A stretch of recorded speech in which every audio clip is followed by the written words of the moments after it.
Today on Chris Dyer's Creative Friends. There can be these long pauses between thoughts, where again, it's that egoless state, similar to the psychedelic state where you really have no sense of time. You will learn things. And that is kind of the Vipassana way of just trust the practice, do the practice. The things you need to know will come to you. It's just like cleaning house. You have this crazy personality that's going and you're trying to live this life and maintain this image that you think other people want to see. And you do a retreat and it's just this systematic wearing down of just who you think you are. It is like you are going to face the demons of your bloodline generations too. Yeah, man. Like it's all gonna come up. But you have these tools to just see what it is and let it go. You know, as a graffiti writer, I have an alias, and so I was able to interact with people that didn't know they were talking to me. They didn't. Oddly, through that, you realize that your actual personality is just as creative. Whew, can I hit that? Yeah. There you go. Nice. The backwoods with, I just buy it ground, like pre-ground, so I can just roll it, and it's cheap. It's like 80 an ounce. Nice.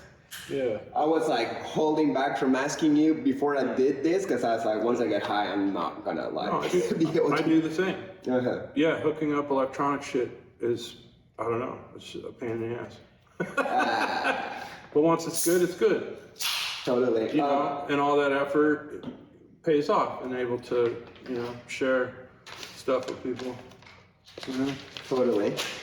Before we start, I just gotta big up my sponsor, YAK SNACks. It's psilocybin microdoses. Get down. Do you want one? I shouldn't. Okay, it's a quarter. We can talk about that. Yeah, well, tell me, what's your relationship with mushrooms, psychedelics? I did them a lot in the 90s. A lot. A lot. Like LSD every Sunday, 94 and 96. I would eat mushrooms whenever anybody had any. I often had them on me. What's your age then? 20s. Okay. Into 30s.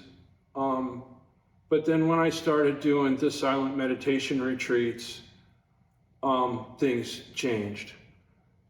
What used to be the voice of a teacher when I would do psychedelics changed to a condescending tone. Oh, really? Like, what are you doing? You don't need this. Why are you doing this? So the mushroom itself would tell you not to do mushrooms? The inner voice. Yeah. Yeah. I've gotten that for sure. We hear it all, I mean, it's always happening. It's just one of those things that, you know, and when you're in a hallucinatory or a psychedelic state, those thoughts have a different importance and power. Mm-hmm. You know, and I found myself just being like, fuck, I'm excited for this just to wear off. Right, because it gets kind of like uncomfortable and intense. That's the thing. The one thing I'll say, though, that I have experimented with in my 50s is DMT. Okay. I've vaped DMT a few times, and that was cool. What did you learn? Or what did you see? I haven't from that. It's quick. Oh, what did you see that revealed something different that you hadn't seen in this plane of reality? DMT is just different. I don't hear that voice in the DMT realm. Okay. It's just a world of psychedelia. I remember the last time I thought I saw something that appeared like a raspberry, like a shiny, glossy raspberry that was fractaling. And I was inside the fractal environment. And time stood still, yeah. But again, it was just 10 minutes. Whereas like the trips that I took that were like 6-8 hours, there was a lot of time to ponder and to connect, have those aha moments that are beyond thought. Right. Like when you look at the tree and you look at the branches and you go, oh, my veins look just like branches. Whoa. Maybe I'm made out of trees. We're all the same. Whoa. Right. The mushrooms gives you that. The tree's breathing. Right. Like even from doing retreats with Thich Nhat Hanh, he would have us meditate on a tree. And it's not like, think about the tree. It's like, wait and be quiet and let the tree tell you what it has to tell you. You know? Beautiful. Who is this person you just mentioned? Thich Nhat Hanh. He's a Vietnam. He died recently, within the last few years, I believe. I'm sorry. That's cool. It's of the nature of all of us to end. It happens. And he went out gracefully. Probably the best Buddhist teacher I've ever met. His friends were the ones that were lighting themselves on fire during the Vietnam War. Wow. Here or in Vietnam? In Vietnam. Wow, that's so gnarly. You must be so controlled in your meditation oneness to light yourself on fire and not suffer. It was how desperate they saw the situation. They saw their friends and family being killed, and the world wasn't paying much attention. And it's probably what brought on more American involvement, one way or the other. Whether that was good or bad is a whole other story. But the Buddhists wouldn't choose sides in that war. They were against war in general. So their teachings were basically counterproductive to the war effort, right? So they were kicked out. So Thich Nhat Hanh ended up in southern France. The French took him in. And he lived there the rest of his life and created a community. And I went to some summer retreats there about 20 some years ago. So he had an extraordinary life. He spoke multiple languages. He wrote through his whole life. He was one of Oprah Winfrey's best friends. You know what I mean? He's just this really interesting little guy. I learned a lot from him.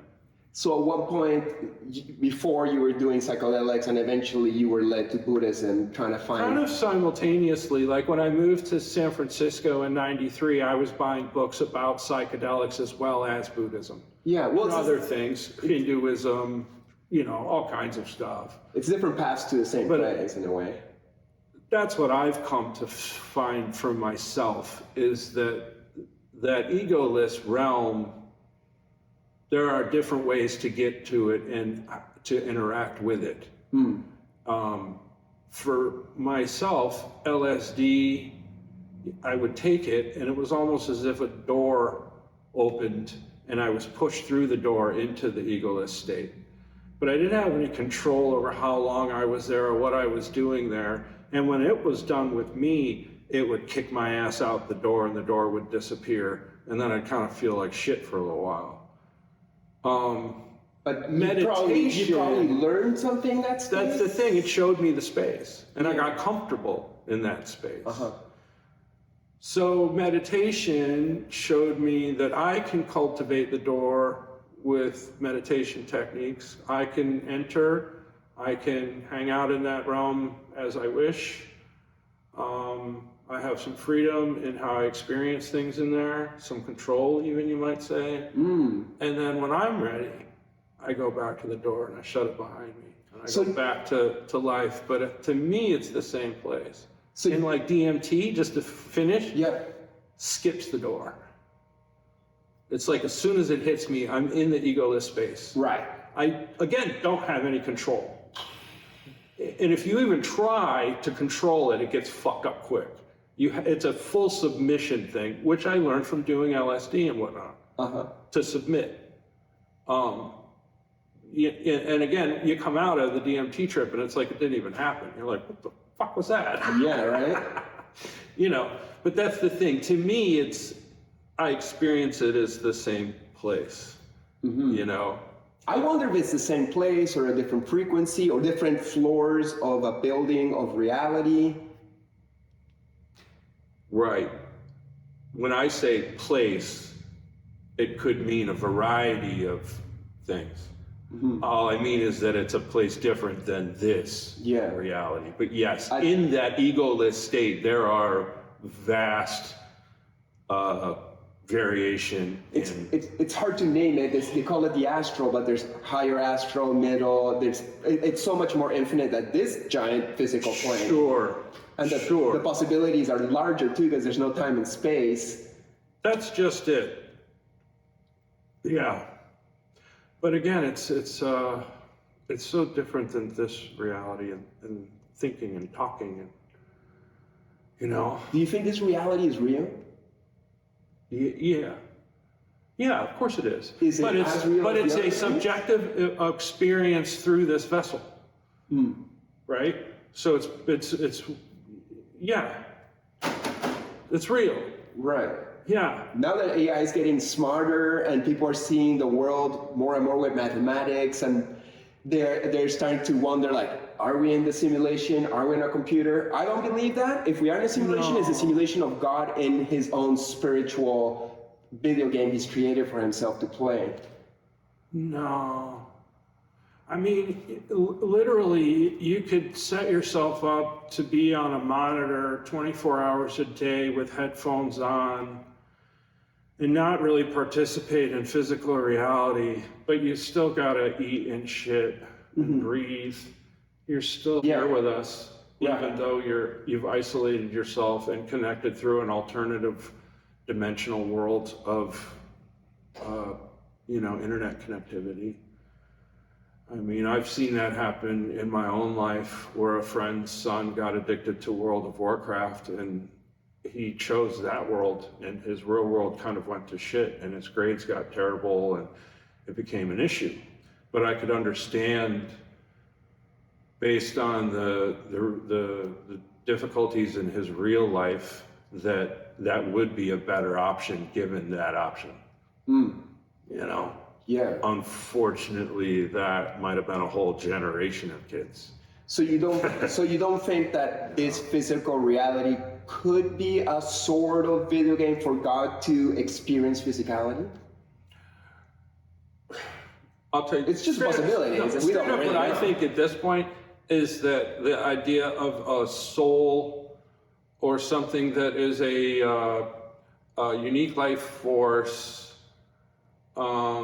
separate from this physical body, I do kind of am leaning more and more towards that as I go. That perhaps even we're given a choice to manifest as a human. You ever heard of Bashar? Oh yeah, I love Bashar.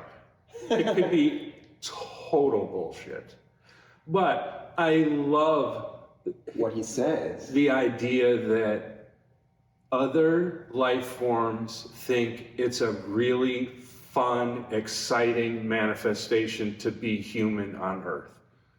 I don't see why not. It's drama. And it's these tight parameters and these limited senses, but it's rich with emotion. Like, wow, it feels human was sick. And sometimes you want to go back. Yeah. And you do it again, and you do it again. Because I see that kind of across the board in all religions, is this idea that there is some transcendent thing. Because that's what's funny. Even in the heaviest, deepest meditation states where I felt egoless, there was still that voice that was observing it, or some third eye that was observing the whole situation. There's the that observer. I can't explain. Yeah. When you're in that place, at least I do it. I'm not a great meditator, and I want to pick the thread on your meditation practices, but at least back to the psychedelic experience, I feel like there's the observer of it all. There's the running system, the mind, there's the body. It's like, oh my God, I feel so sick. I do a lot.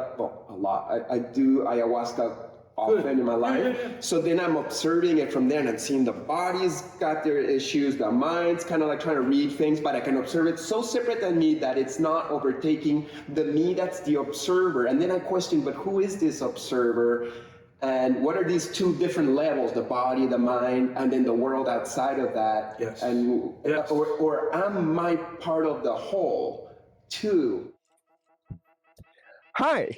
We take a little break from our super awesome podcast show so that I, your artist friend Chris Dyer, can tell you about my brand, Positive Creations, which I have been doing for 20 years. And with this project, I share my art through different products, maybe beautiful clothes that you can use in normal life or in the festival world, or skateboards that you can ride, or games like puzzles, or kendamas and flow toys, or use slip mats for your records. Basically a lot of functional things that just add fun and magic into your existence. So I hope you like it. Check out positivecreations.net. Positivecreations.net. That was not a glitch. And I'll talk to you soon. Blessings. So you are. Yeah, or that's That what was the wise people say. probably one of the most radical things that happened to me on a meditation retreat was when I shit you not, I really felt connected to the universe. Beautiful. I felt, it was like a moment where I realized everything is happening all at once and everything is affecting everything. So there's no rhyme or reason. It's just going. Everything is affecting everything. And I really felt that. And I remember I cried once we got out of that meditation. It's funny how the emotion comes up in remembering things like that. That's so dope, man. But it's something I couldn't try to get to. I could, you had to just submit to the practice. Tell me about your practice. Do you like meditate So in that case, hours a day or minutes or? It depends on the day. I try to maintain mindfulness as much as I can. Yeah, always. Which is what I learned from Thich Nhat Hanh. Mm-hmm. So my formal practice is Vipassana. Any thought that arises, try to note it, see it, acknowledge it, and try to come back to your breath, and in so doing, letting that thought go. And then by doing that day after day after day, there can be these long pauses between thoughts, where again, it's that egoless state, similar to the psychedelic state where you really have no sense of time. You will learn things. And that is kind of the Vipassana way of just trust the practice, do the practice. The things you need to know will come to you, But you can meet people who are really good meditators that are jerks in real life. Yeah. They don't know how who to do mad psychedelics and healing. They don't know how to transition what they do on the cushion to their life. And that's what Thich Nhat Hanh, I think, really taught us, which was the fundamental of mindfulness, of taking that same focus of one thing at a time, right? All I have to do right now is listen for thoughts and just try to be and follow the breath. That's all I got to do right now.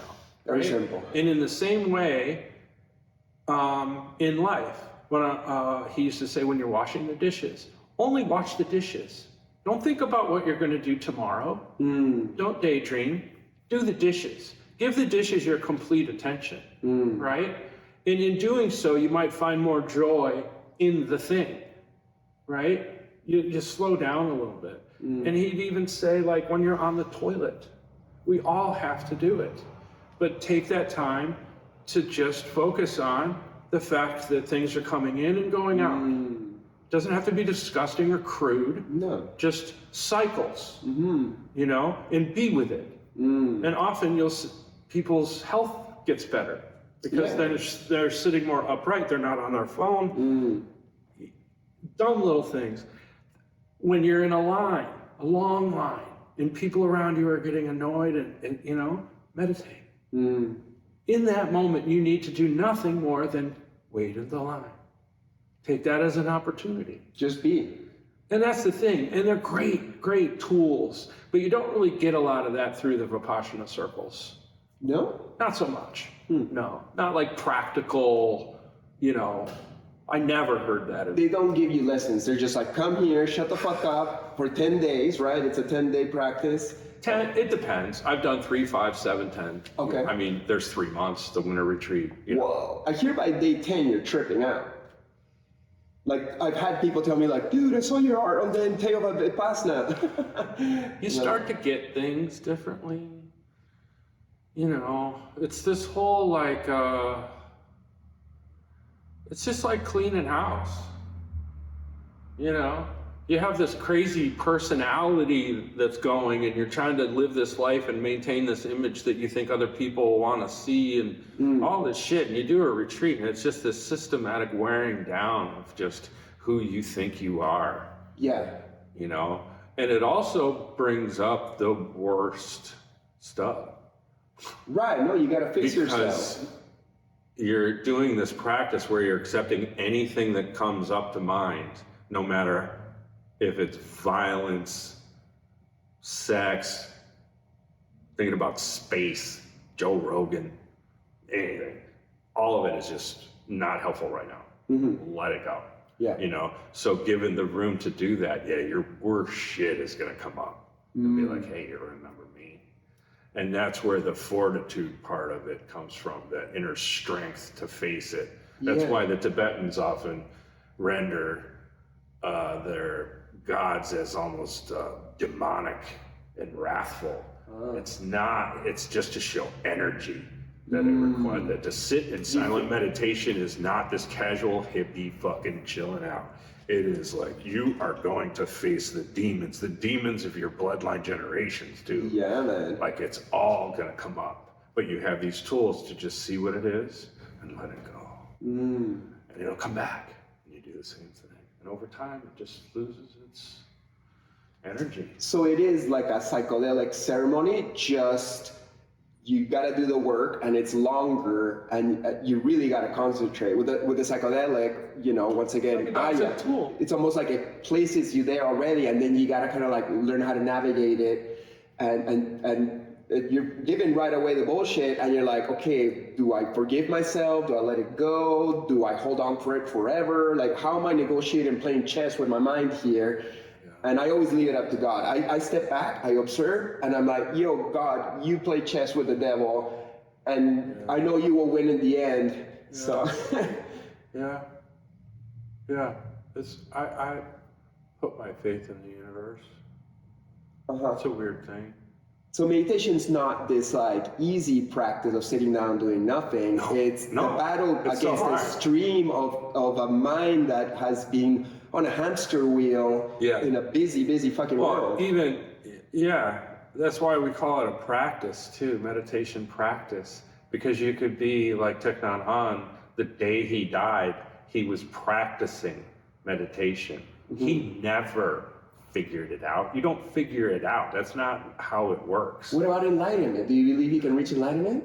I have. It comes in moments. Satori. Yes. Yeah. Yes. But it's temporary. I know. It's how thick this world is. I would honestly believe that moment I described earlier where I felt connected to the universe, I believe that was enlightenment. Oh God, I'm getting emotional. You don't want to admit that. It's beautiful, man. Connect to the heart of the world. It's corny. It's fucking corny. Why? I don't know. Who's saying that that's corny? I think that's I don't know. It feels weird to say that. No. Because I'm just some dude, you know. Fuck the voices that judge you. Bullshit. I think it's fucking beautiful that you connect with the universe. That's what we should all be doing. It's nothing. It's just one of those things. So based on what I've read about how people describe enlightenment experiences in various forms of Buddhism, I can honestly say personally, I have had very similar experiences. Well, who's to know? You know, like I think there was a That's whole another fantasy. beautiful part of it, though. Often, the thing I get the most out of a retreat, on some level, is the interview with the teacher, which is not mandatory at all, and it's usually only 15 minutes. But those are the only times in my life where I've had someone that I respected in that world help me understand where I was on the path. You know? What did he say?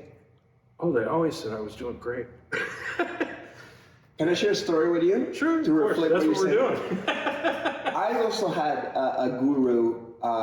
In my case, he was from India. It was a path called Sant Mat. We were supposed to meditate 3 hours a day, clean living, clean eating. What meditation practice? It was Vipassana or no. The path was called Sant Mat, the path of the masters. There were two meditations: inner sound and inner light. And so you're cultivating that in your practice? Yeah. So get more into that. What's the sound part? What are you trying to what are you doing? God at the beginning was word, so like he manifested in the physical plane through vibration. So I'm trying to tap in through vibration to the root of all creation. And they say like, don't go to So are you making a physical sound?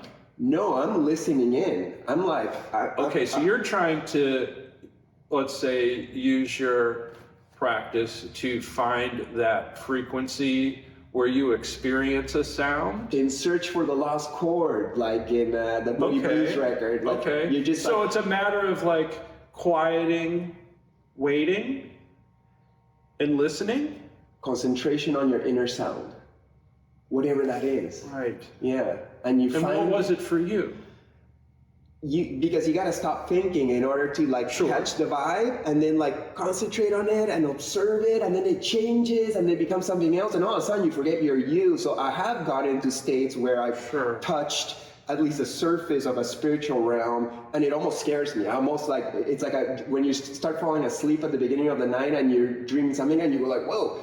That's what would happen to me when I would touch the spiritual world, because the mind's like, what the fuck's this? Right. But to go back to this, what you were saying about talking to your guru, I would go to these meditation retreats in Oregon for 3 weeks every summer. He would come from India. We'd stay there, meditate all day, sometimes stay up all night meditating together. I was very gung-ho to reach enlightenment, whatever that meant. Right. I'm in my early 20s, very exciting.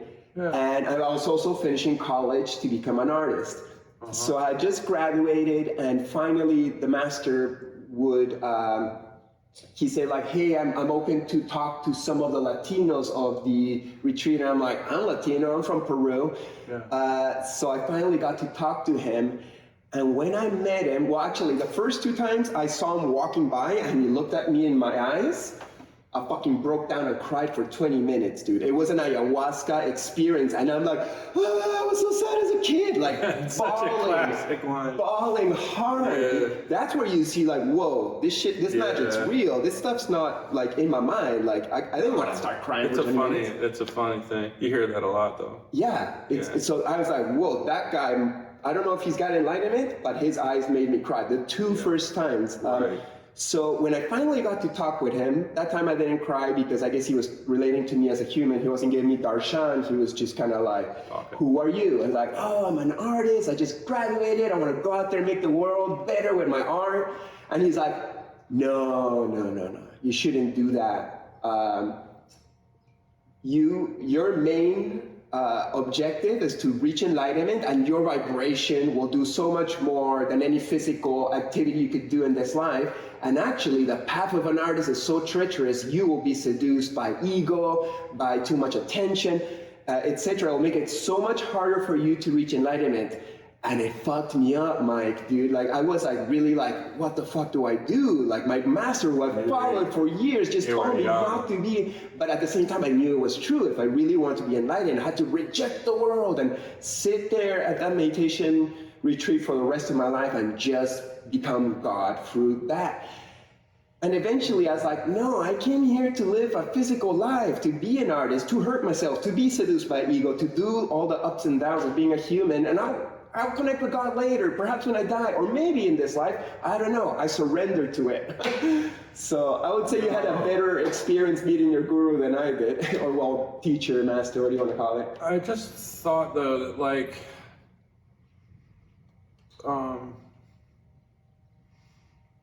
I could go live as a monastic. I often think of it for the benefit of all beings, in all sincerity.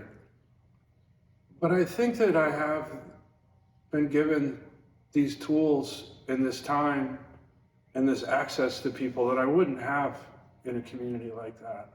And so that is always kind of in the back of my head of like,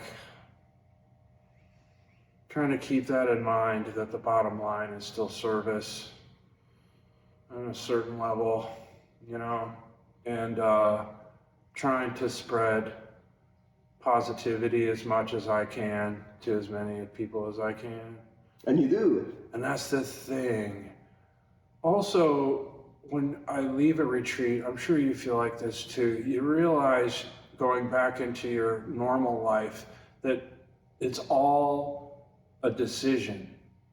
You're deciding to live in a place in a certain way. And that ended up feeling really good when I would leave a retreat and be excited to go back to my life of drawing and being around friends and having freedom to move and to eat what I like, you know? Mm-hmm. But I think it's good to, you know, take that time to get away. Even like people that do camping trips. Yeah. You know what I mean? It's like you go and you live in the woods for a few days and you're like, oh dude, I could do this all the time. Yeah. And then hopefully you're going home to, no, I like this more. Yeah. I'm doing great. Right. This is fun.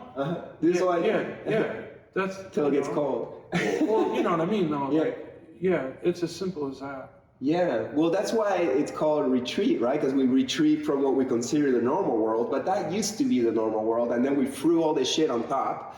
But hey, we're in the modern world. We got granted the gift or luck of having talent, and people resonate with our work. So it's like, oh man, sure, I'll sacrifice my alignment about these Atlas styles so I can like get people one step closer to their spiritual path, and then they can go off, and then together we can all go home. Yeah. I think there's more in that, especially this time where it just seems like that, you know, the energies are so intense. I want to just would the Buddha have had an Instagram? But he did reach a lot of people. He was a popular dude with lots of followers. I think he'd let a novice take care of it for him, but I think he would see the merit in it. Thich Nhat Hanh had his Plum Village has Instagram. No, it's not a negative thing to have reach. No, that's the thing. That's the thing. Not everything is bad, or you know. So I got a question for you. As a person who's been under the spotlight for many years, and I'd ask you this because I go through it too. You start like observing the world, not really always, but like it becomes an influence sometimes, because you know, you kind of you can observe yourself through the outside of yourself, through the eyes of others. Yes. So that's where, for me, ayahuasca and perhaps you meditation, you want to break that whole illusion of who Mike Giant's supposed to be, who Chris Dyer's supposed to be, and who's the soul behind it all, before we put on this armor to become some character in somebody else's movie, but you also participating in the movie of the world, and you want to influence it in a good way, but also that ain't you.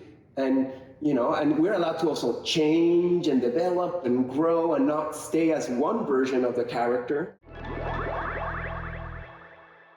Hi, we take this little pause from our conversations for me to let you know that I got a brand new art book. This is my second art book, Shamanic Journey, that just came out with Last Gasp Publications. It's a 256-paged book, full color, shiny, beautiful pages with full of my art, writing, stories, basically everything I've done in the last 13 years.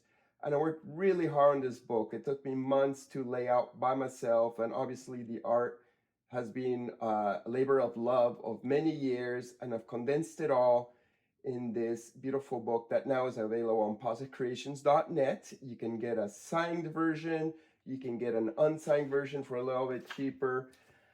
And yeah, this won't run out of electricity.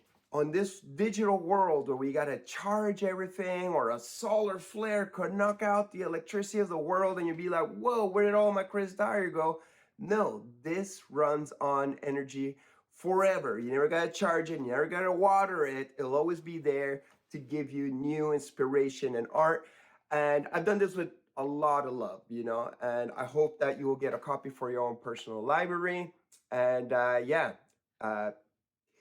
reflect yourself in it and make your own book and story of your life. But here's mine, and I hope you will enjoy it. positcreations.net. Thank you. Oh, that's the wonderful capacity of being in a human state. You know, I could, like, Forrest Gump, right now, go for a run for 3 years. You know, I mean, really, like, we think we're stuck in all this stuff, but, I mean, yeah, we actually have incredible freedom. It's just that, you know, it's Earth. it's not an easy place. You know, and we crave comfort, and we kind of trap ourselves in that comfort. Mm-hmm. You know, I don't know where that fucking came from. Well, we're all in our boxes. We're in the box of. But we do have a lot the of, artist. you know, it's something too. Is like the alias. You know, as a graffiti writer, I have an alias, and so I was able to interact with people that didn't know they were talking to me. They didn't know they were talking to the person that did the graffiti, even though they were talking shit about it. And I'm just nodding my head like, yeah, fuck that dude. Mm-hmm. So you're able to have this observational thing on this creative personality, and you can spread information or misinformation to, you know, hit the right people and throw the cops off. And, you know, but I think oddly through that, you realize that your actual personality is just as creative and, you know, this observation to it. Yeah, you yeah. know? You're the soul in the moment. Yeah, I think of that with strippers. They always have like a stage name, and they have this whole other persona, and often they're so different in their real life. So different, you know? Totally. And I think that might be kind of fun and interesting, but also kind of would reveal maybe the dark side of men over and over to see, you know, how men interact with them in their persona, in their stripper persona, you know? Right. What about Mike Giant, the artist? You think some people would be like, well, this is this big artist, and they didn't know it was you. They're treating me as like just a normal human being, which probably is preferable. That barrier gets broken every single time I meet somebody new. Yeah?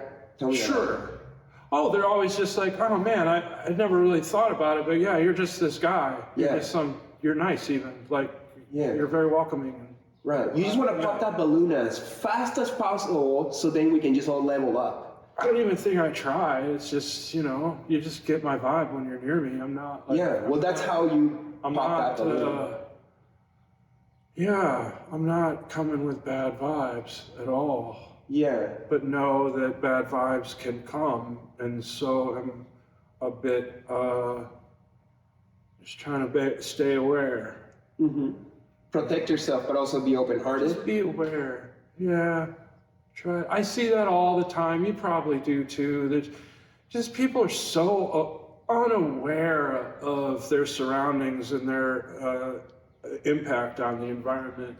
You know, just not paying attention, running into shit. Like fucking people that never look in their rearview mirror on the freeway. It's just oblivious to half of what's going on in the world around them.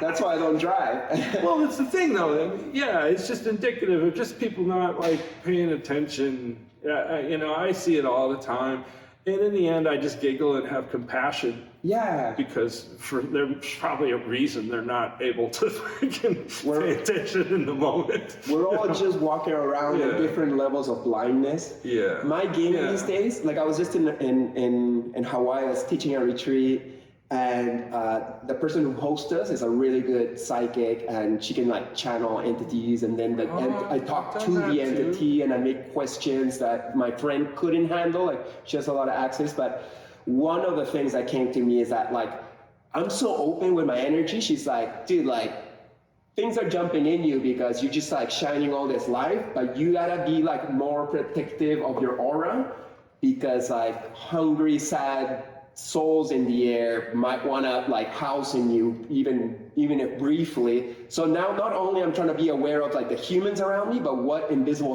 spirits that I can't see because I don't have psychic powers, like am I protecting myself from calling in my guides when I'm in an airport or at the DMV or whatever and be like, hey, I'm open-hearted and one love to everybody, but at the same time, no one enters this temple. So that's the awareness I'm trying to grow. I absolutely get you. Okay. We often are, that gets brought up when that retreat ends. The teachers are always like, listen, you guys have just proactively worked on opening your hearts this whole time. You're going out into the world with a wide open heart. Be careful. People, maybe you have a partner that didn't want you to go away for a week, and they're going to be stressed and they're going to dump shit on you as soon as you get back. Maybe don't see that person for a day or two. Go home, chill out, give yourself some time, you know, because it's true, you know. Ease into the real world. It's one of those things. Yeah. But again, you got to keep your heart open to people and hope they're good, you know, in the end. Is it difficult, like stepping into a more aware, connected, spiritual version of yourself when you are still in the world of like graffiti and art and all Graffiti actually is a wonderful, it's like the opposite of Buddhism. Tell me about it. Well, it's driven by ego. It's about building ego. It's about developing notoriety and fame. It's all about that. That's the point. And the personalities that are attracted to that are certain. Yes. So that's why I'm saying, like, if you're trying to be it's interesting. I think I have that perspective on it, so I don't have to be in it, but still participate.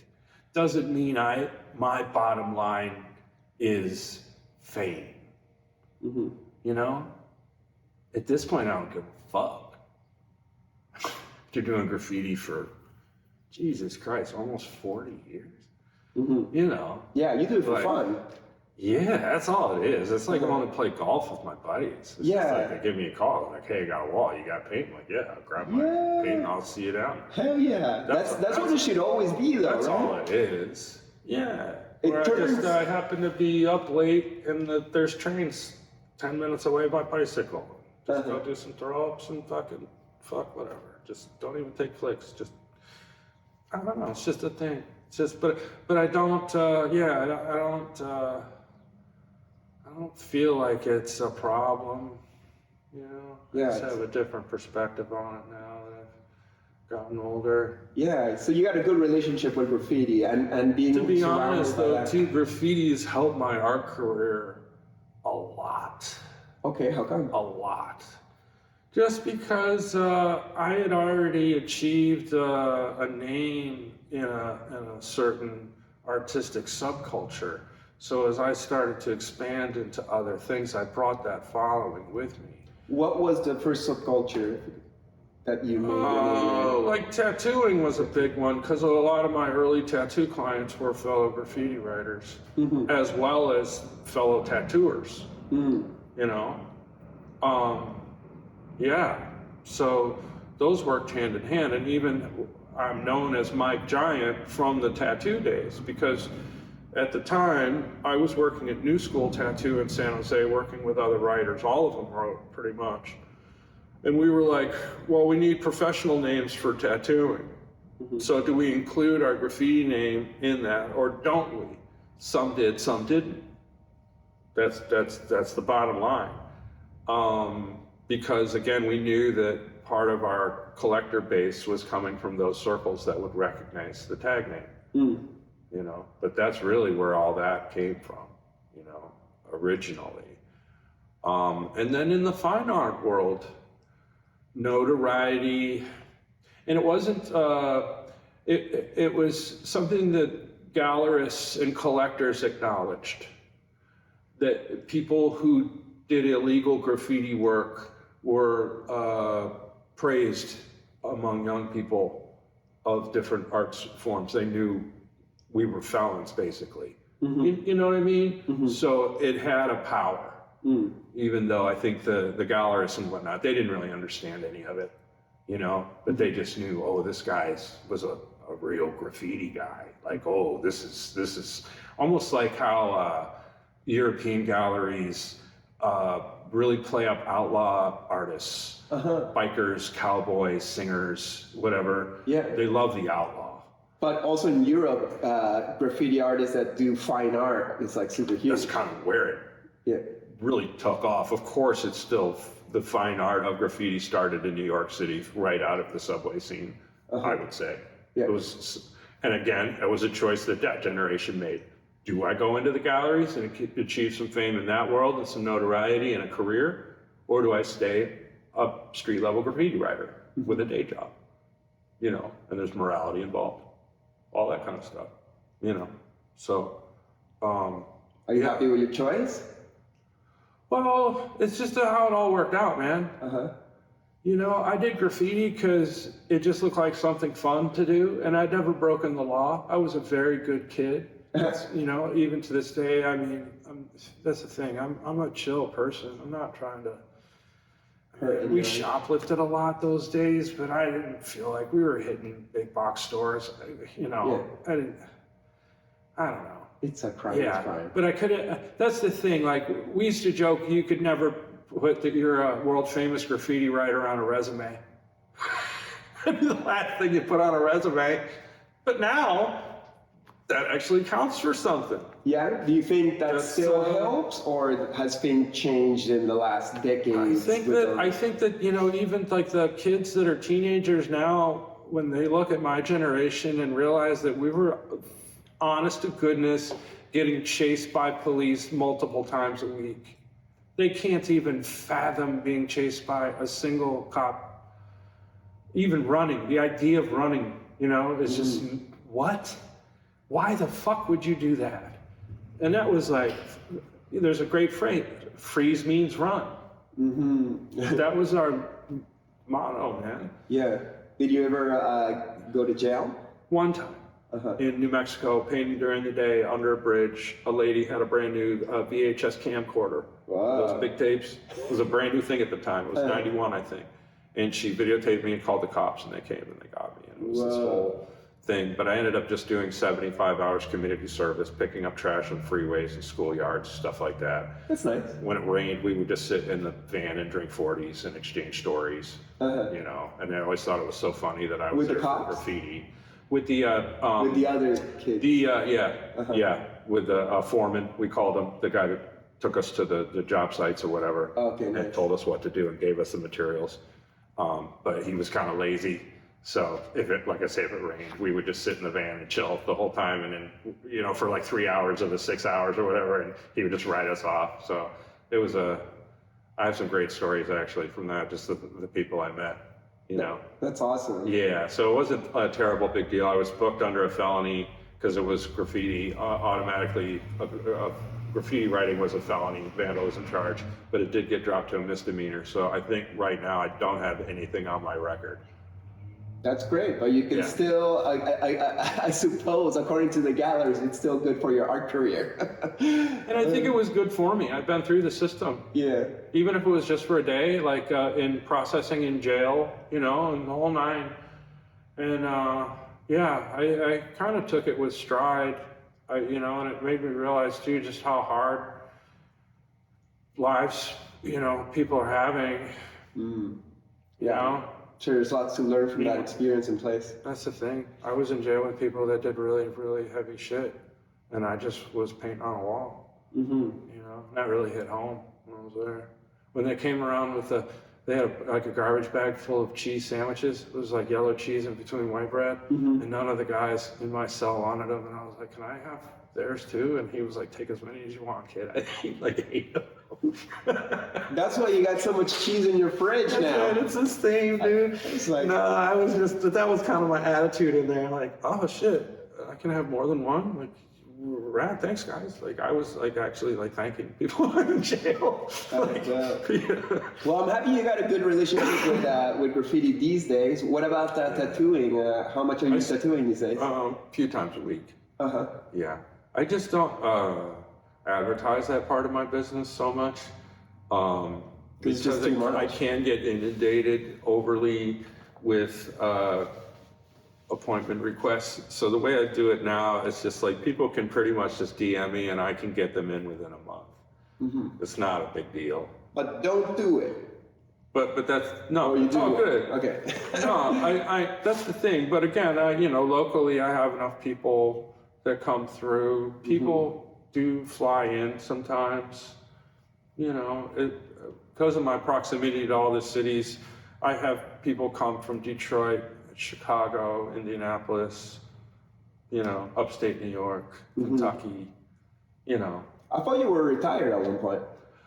That's kind of how I like it, you know. You're like retired, but you do it for fun every now and then. That's the thing. It's still something I do. Yeah. And sometimes not even for money. I have a friend named Matt that started coming to our art night regularly on Wednesdays.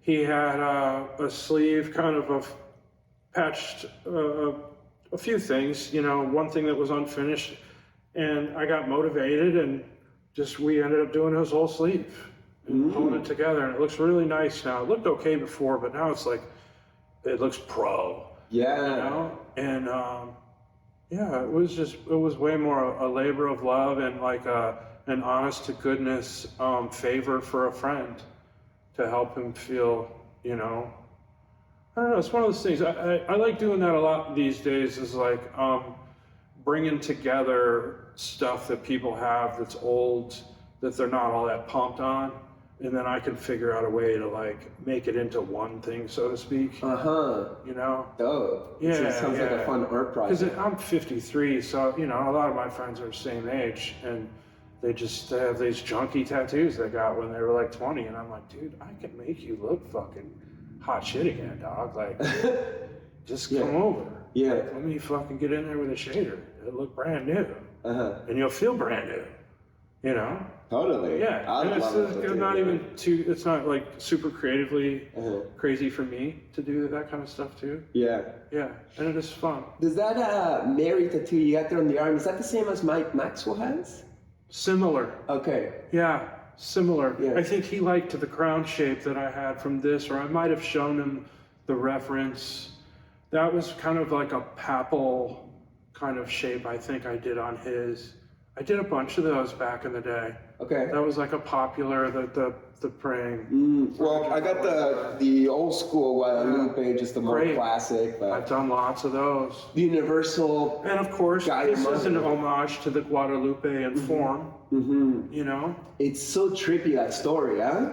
Oh yeah. About the vision. The vision, and then you look at the eye, and there's like a whole fucking people looking inside, and they can't figure out what the paint is, and it's like so trippy. I love that kind of stuff.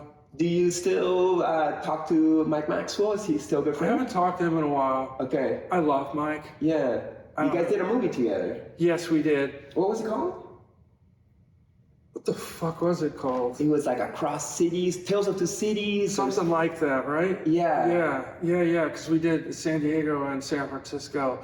God, that's funny too, because I ended up in San Diego all those years later too. Yeah. Yeah, I can't remember what the fucking... That'd be easy to find. It was playing on the word Tale of Two Cities, but and you guys would bounce out ideas and smoke a lot of weed. I haven't thought about that in a long time.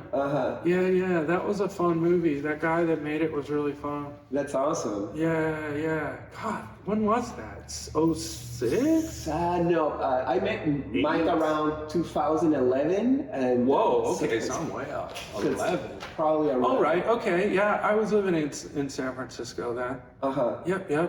Yep.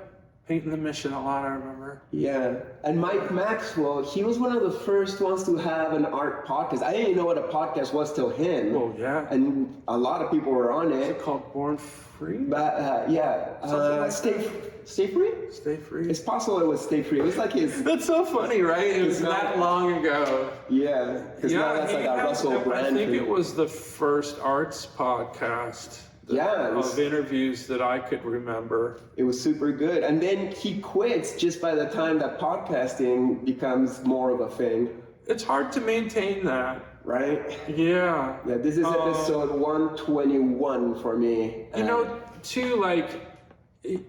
He was a real innovator, and you know, you do that because I do my podcast because I feel like there's things that I can offer that would be helpful, and I'm sure he did the same. Right.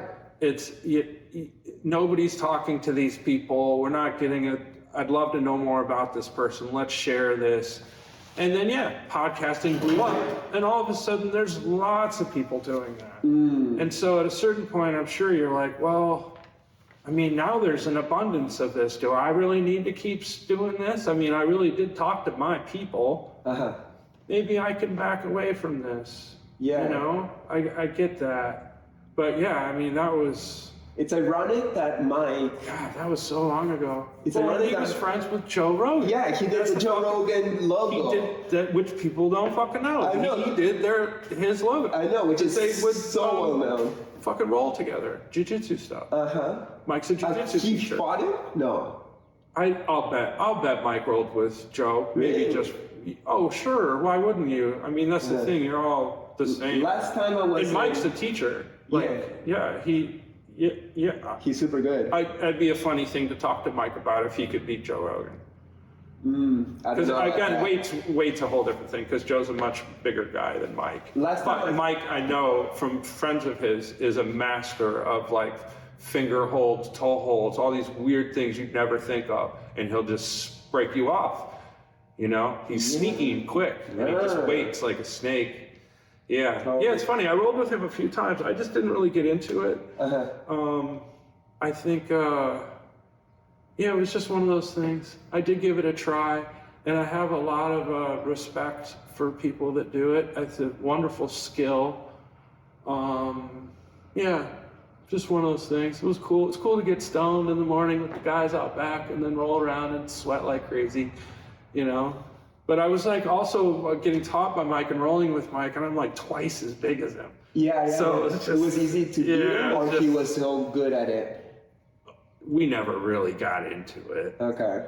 He had me roll with a guy that was like a famous black belt, but I didn't know who the guy was. Yeah. And he was so helpful and accommodating. He knew I only had done it a few times, but he did tell me a few things that were just like, dude, you're so big and long.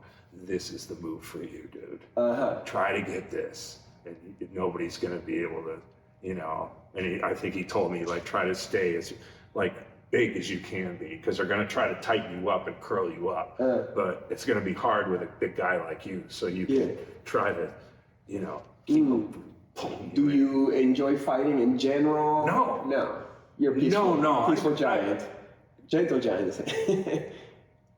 I got jumped a lot when I first moved to New Mexico. Okay. So for me, violence is sheer terror. Yeah. It was never one-on-one, you know, and I had never been in like a fist fight until I moved there. And I was alone with my mom the first few months I was there, 8, 9. Yeah. And I was already really tall, very pale. At freckles. least you were tall, dude. I was short. Well, that's the thing. I put my hand on their head one-on-one, and I could just pound them. Yeah, okay. But 6-on-1, it was like trying to pull them off me and stomp them. It's almost people want to fight you because you're big. Well, it's like more of a challenge. It was race motivated. Oh. I'm sorry. A lot of white people... No, it's okay. It's reality. A lot of white people were moving to the Southwest because there were telephone businesses that were opening up, businesses that could be run by telephone. All of a sudden, you can be anywhere. So people were like, let's move to the Southwest where it's cheap, the weather's great, and we can start these businesses now. So all these industries are moving to Albuquerque, and there's all these new jobs, but all the local people are seeing the recent immigrants from like upstate New York, like my family, getting jobs right away and getting out of like the low-income apartment complexes, getting their kids in better schools, the whole thing. And the locals weren't getting any of that. So there was some tension. On a family level. Like I'm sure some friends, you know, families just describing to them how frustrating that was to see. You know, and it felt racist to them because again, they weren't seeing their fellow brown people getting hired for these jobs. There's all this opportunity for the white folks. So I was a white kid. Yeah. In like the lower income parts of Albuquerque. Just from there, I just got there. I had no idea of anything. I was so obviously. You know, that's the thing, I was the obvious sign of what everybody was concerned about, you know, like the gentrifier, you know, which I ended up being kind of my whole life, you know. Not intentionally, obviously. No, just being, on a certain level, not being scared to move into the hood, you know? Yeah. Do you think? And not just, you know, working as an artist is unable to afford to really live in a nice neighborhood. But if you're broke, regardless of your pigmentation, are you not supposed to move to a place where people who are also broke? It's just one of those things. I mean, dude, you know, when I moved to Williamsburg in like 99, 2000, there really were barely any white people on the street that I ended up having a solo show on a few years ago, later, I mean, because I was there in like 2000, 2001. I lived right near a bar named Black Betty. I wonder if that's still there in Williamsburg. Havemeyer and something? God, I'm trying to remember. But it was a shithole apartment above an after-hours Puerto Rican nightclub that sold coke, and they opened at 4 a.m. Whoa. Opened at 4? Yeah, they had no lights on in the store. It was like a little bodega kind of place. And there was this big dude that would just stand in the dark behind the door. And his door was right next to my door to go upstairs, you know? Oh, that was fucking nuts, dude. Yeah. And literally, I was the only white guy on the block at that time. But the people I was subletting from were these dreadlock, you know, kind of young people from New York City that were living there too. You know what I mean? They sublet it to me while they went to go pick blueberries for the season or some shit. They were a fun couple. But yeah, but then 3 years later, I was back on the same street that I lived on, now as a gallery, a bunch of glass front bars, and literally mostly white people on the streets. And it was just like kind of a shock to me. I did get chased a few times in Williamsburg by locals that thought they just wanted to jump me because I look like a hipster or whatever, you know? Whatever. It's a tricky. I can run. It's a tricky situation of us artists who are usually broke because we're artists until we make it, and we just want to help a broke neighborhood look pretty, but then we somehow damage it at the same time. Oddly, we do often want to brighten things up and offer our services to, it's a weird thing. That's the thing. I've been in that pickle a few times, you know? Like even I feel like when I lived in downtown LA, it was just kind of transitioning from like straight up Skid Row into getting nicer. You know, the Ace Hotel down there got redone. The Urban Outfitters moved in that year I lived there. You know, and now it's a lot nicer. Yeah. At least along Broadway there. I know Skid Row's still really bad. And actually, last time I was in LA, I noticed that Skid Row's kind of everywhere now. There's Skid Rows in Venice. There's Skid Rows in Hollywood. Yeah, it's not just downtown now. It's expanding now. Yeah, all along the LA River, there's like encampments and stuff. And also in the Bay Area, huge homeless open drug markets. Have you been to California recently? Well, I guess not since I left last year, last June. So you're just like hearing about it, but you haven't been back to Well, that's all stuff that I saw when I was still living there. Yeah.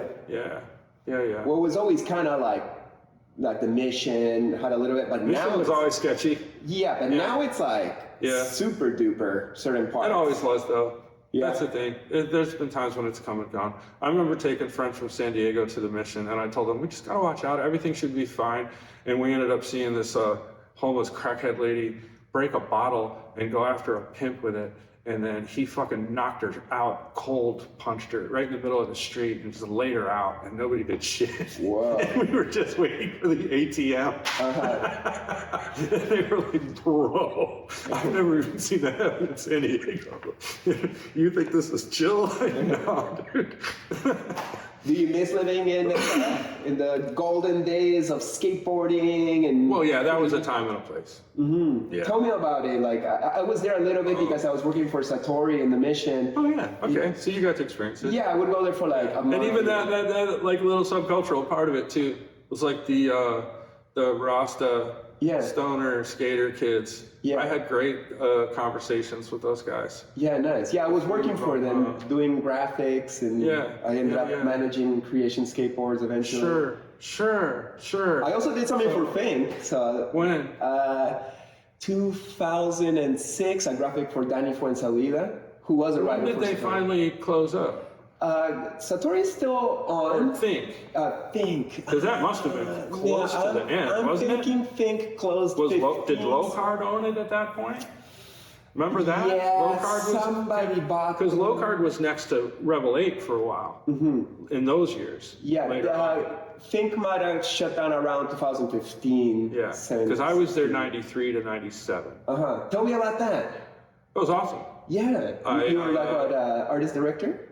I did. Well, it was just me and a computer guy. We didn't really have titles per se. I just pretty much did everything by hand. He did everything on the computer, and we worked hand in hand. But I was still cutting the colors by hand on Ruby Lith with an X-Acto blade, using film positives. I drew all the graphics on Bristol board. Crazy. That's like some old school magic. The print shop was just up the street. Yeah, it was crazy. I think I made $7 an hour when I started, and 4 years later I was making $15 an hour. Because every time I would threaten to quit, Fausto Vitello would give me a raise and a vacation. He explained to me later on that I was making him money, and so he just wanted to keep me around, and if I had problems with the people at Think, that I should just go right to him. Yeah, that's awesome you met him. I only got to meet Tony. I think Fausto was gone by the time. Yeah, I got to watch Tony grow up. Oh yeah? Yeah. Wow. Yeah, and straight up. You probably were in Trasher Magazine a lot too. I saw your art there. It was literally across the street. Yeah. Yeah. Every break and every lunch hour, everybody would pour out of Think and Thrasher, and everybody would skate together. So whatever visiting pros were there, there was loading docks and all kinds of shit to skate just like right there. Oh my God. And then Jake built the Widowmaker ramp that was like literally the next street over. Wow. It was right there too. So you could go over there for lunch or whatever and just take a break and watch. Like I used to watch Phil Shaw skate there. Wow. It was amazing. Yeah. That sounds fucking awesome. No, it was. And I was a full-on skateboarder since '83. I think, I like to say I skated every single day for 13 years. What about now? As a kid. Not every day. But you skate sometimes? I like to push around. Yeah. I like to bomb hills. Okay. Actually, I can go fast, I guess. Like, I don't know. I'll be down to cruise with you if you got a second board. Yeah, I do. Yeah, but it's one of those things. Like, I think even when I lived in San Francisco, I'd occasionally just hop on a skateboard and bomb a hill with friends, and they were like, dude, look at him go. Holy shit. No, those are no joke, those hills. I go. Yeah, I don't mind. So you're really good at the fucking... No, like even these days I don't slide that much. I just feel it out, and I'll test hills. I'm an adult about it now. Instead of just climbing to the top and hoping for the best, I'll go up a fourth of the way and ride it and see how that goes, and then I'll go halfway up the next day and see how that goes, and then go up a little higher the next day, and then I'm like, oh shit, I got this. Have you ever eaten shit bad doing that? No, not lately. Okay, good. Yeah, no, I'm not trying to. Yeah. No, that's the thing. I just roll. I can't really I don't have the snap to ollie these days. Even doing a boneless bending down like that's just weird. Just the knees. Yeah, my knees aren't great at all. And I did put on a lot of weight, like kind of right around the pandemic time. Just hit 50 and just kind of things change. Yeah. Yeah, but I'm still good. Yeah, nice. Go hard. I built a mini ramp in my backyard last year just to keep on skating and not eat shit too hard. You got to really stay on transition skating too. I've noticed that when I've gone to skate parks and tried to ride transition now, it's foreign to me. I don't have it in my vocabulary anymore. Yeah, but I used to ride vert, and I love backyard pools. We used to bail them and stuff. Yeah. That's awesome. San Francisco, early to mid 2000. You're working for Fink right in front of Trasher. This is it's so dope, man. Like that's the best. It was dream come true. Plus, you got access to these magazines that Juxtapose was in the building with Trasher. I was there when they were cool. No, like when they were coming up with the name, they invited me over.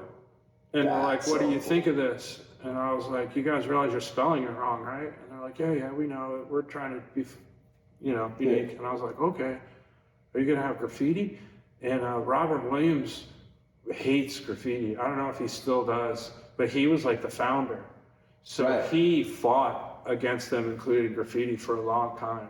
Wow. And then when they finally did their first graffiti article, they asked me to come over and talk to them about it. And I think even back then, they had already knew about Roger Gassman too, and got him involved way back. Wow, that's awesome. But originally it was just strictly lowbrow. And Juxtapose is actually interesting because it's kind of turned into exactly the opposite of what it was originally intended to do. Yeah. Well, it's gone through so many phases. It was lowbrow. The first one I picked up. It's really when Fausto died and his wife took over. Oh, wow. Because I think she needed to keep it afloat, just as like a business, as a way to maintain a living. But also it's like maybe the lowbrow stuff isn't as marketable now. You know, a lot of the original lowbrow people weren't involved in the magazine anymore. And she just was like, let's just, actually got help. And it's like, what's the direction we should go in? So what? It went street art at one point, right? Well, that's the thing. It's gone through some phases, but I think what it's become more is just a magazine about young up-and-coming artists of all sorts. Whereas in its inception, it was really a vehicle for lowbrow, because lowbrow wasn't appreciated in the museum system at all. And like Robert Williams knew for a fact that his paintings were just as precise and technical as Masters painting, because he was using exactly the same fucking techniques. So this is on that level, it's got to be pretty fucking good. I mean, and the amount of time you put into it, but it was kind of cartoony or whatever, and the galleries and museums weren't so into it. But there was a huge part of Americans especially that loved it, that come from hot rodding and rock and roll and stuff like that, that's their art. Pinstriping and posters. Right. So that was meant to exploit that world and to help them almost achieve some notoriety in regular society.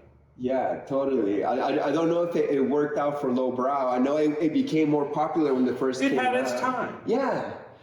I remember the first magazine I picked up was the one with Pushead on the cover. And I was like, what? There's a magazine with Pushead? Like a whole bunch of pages. And then Jim Phillips was in it. And even Matthew Clark Wayne, who's psychedelic art. It's like, so it was lowbrow, but also, and here's other really talented, beautiful, freaky art that gets ignored from the system. And I love Juxtapose, and I always dreamt to be in it. And then it turned into a million things after, and I don't know if I'm part of that gallery system to get in. No, that's the thing though. And it's it was what it was. Even magazines. I've done some articles, I did interviews, I've done photographs for them. Yeah, I did the lettering. Oh, you did the original lettering for it? Yeah, it was for a special tattoo issue. And I reinterpreted their old logo a little bit, gave it a bit of a kind of a cello-y feel. And I think that's the one they still use. That's dope, man. Yeah, that was cool. Cool. Did they pay you for that, or was it Sure, I think it was like $500. And now forever it's like a... Well, that's I mean, people are always like, oh, dude, you should have got a lot more. Dude, it took 10 minutes. It's not about that. I gotta keep making things to make money. I don't get royalties and stuff, because you never know what it's gonna do. Right. I've done logos for people that never ever used them. And still got paid. It's just like, whatever. So tell me about your art that would be in like galleries. Like, is it like fine art? Is it illustration? Is it tattoo art? Usually, as an illustration? Usually it's just the Sharpie drawings on drawing paper. Okay. I don't use whiteout or anything reductive. So if I make a mistake, I start over. If it's going to be sold as an original, I don't sell things that have mistakes in them. Super clean. Well, yeah, I mean, it's got to be just right on to sell it. And Sharpie is your black ink? Yeah, always. Does it ever get faded out? Because it actually stays pretty black. Okay. I've seen drawings that I did, 30 years ago that are still black. It's more about like how the person has displayed it if it ever got direct sunlight or things. And most people know you should never put artwork in direct sunlight ever, period. So, and even like stuff I did in like black books, of course, you look through an old black book from like the 80s, the black ink still looks black. Yeah. You know what I mean? Nice. Yeah. So you don't use... I have used cheaper ink in the past. Okay. For whatever reason, and it did age differently than the Sharpie, and you can see it pretty clearly. There's one I'll show you actually in the drawing room that's very clear. What about fine points? Like no fine details or just the ultra fine point is far enough for me. Okay. Again, I learned a lot about my process of drawing doing the skateboards, and that was all being hand silk screened. So there were tolerance levels where lines couldn't get too small or it just wouldn't screen, right? Right. So that's my minimum level of detail, is basically what can be reproduced at 100% with a good silk screen on a poster or fabric. So perfect. So I don't need to go too crazy. Yeah, I like people that use like tiny pens. My friend Usugro from Japan, he'll use tiny little, and he'll use those precise like drafting pens and things. Do you ever use brush? Yes. Yeah. Like liners? I'll do all kinds of stuff. That big black, that one. Okay. That's brush. Okay, nice. Super clean too. Yeah. But that's all. That was like I just spray painted the fades and then traced out the little stuff with transfer paper and then just painted them. So your art's kind of like flash sheets, but they're thematic. Are you trying to say certain things sometimes with some of them? It depends. Yeah. Yeah. Sometimes it's just how they fit together. Okay. And then it creates a story just in what's next to what that wasn't intentional, which is fun. But yeah, I love that flash way of organizing things. I'm also just might be part of being a Virgo, like the organizational. I like to organize things. It's a funny thing because it articulates in some parts of life, and in other parts of life I'm like messy as fuck. But there's something about like when things, I like to do collages. Yeah. And again, it's just like an open paper, and I have all these different things cut out of all different shapes, and I just start sliding them into position, and it's kind of like a puzzle, but it's just very zen and no thought, and just things responding, just shapes. There's and I really enjoy that. Do you do some that are like Buddhist thematics and symbols and? Of course. Of course. Yeah. I try to proactively infuse everything that I'm interested in the work, such that when I die and you were able to somehow look at an archive in chronological order, it would just go right along with my life. Be very, very clear.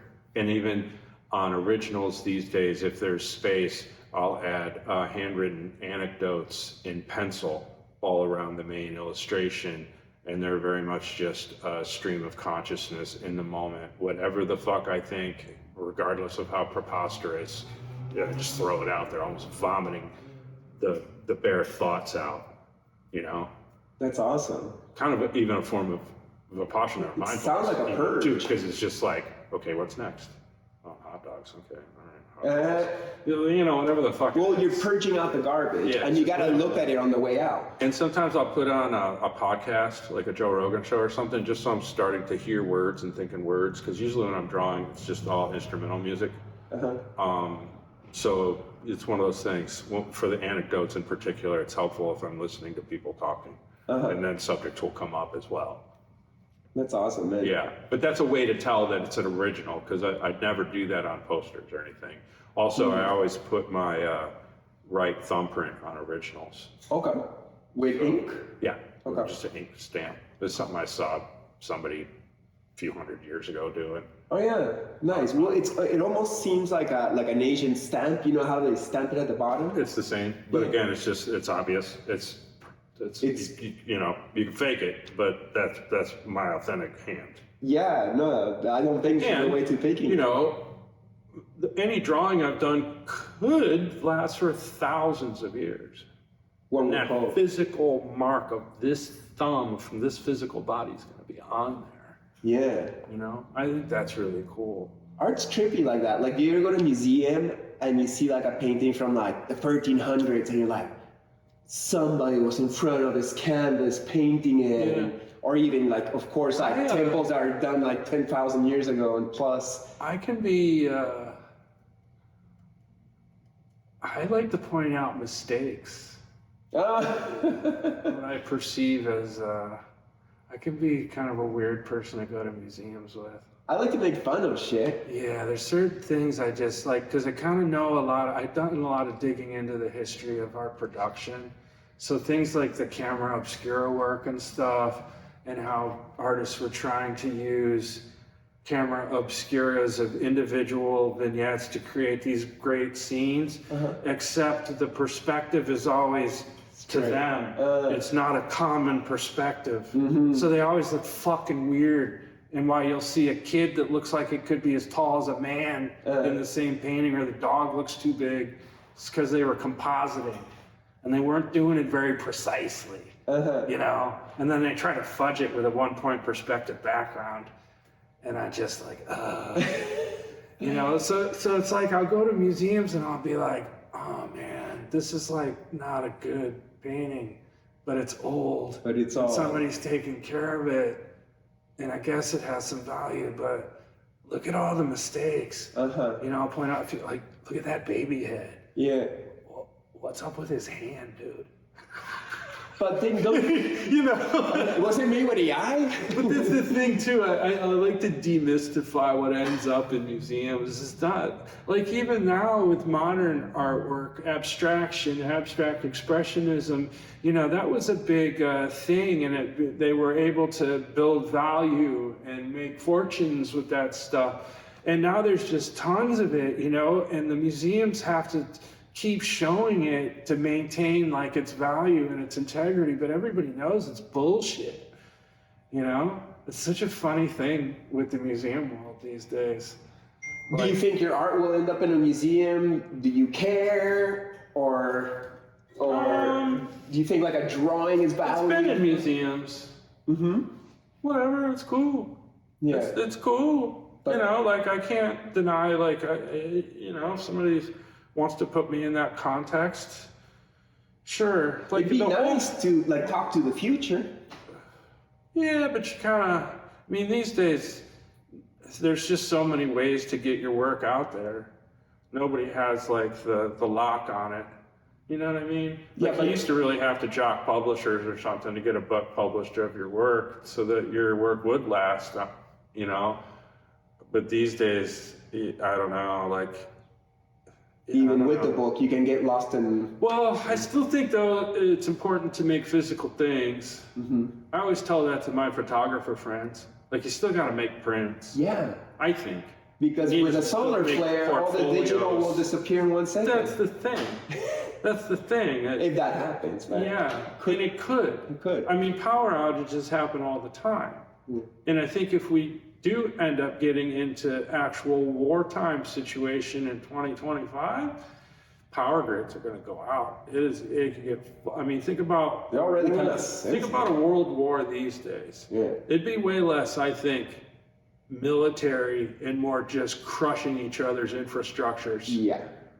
Yeah. You know what I mean? Take out their electricity and the people will, take each other up. Shit like that. Yeah. That's what I would anticipate more of. Yeah. Well, do you think we're heading to some apocalyptic reality, or is the consciousness of humanity actually waking up and getting to a place where we don't need to kill each other in order to wake up?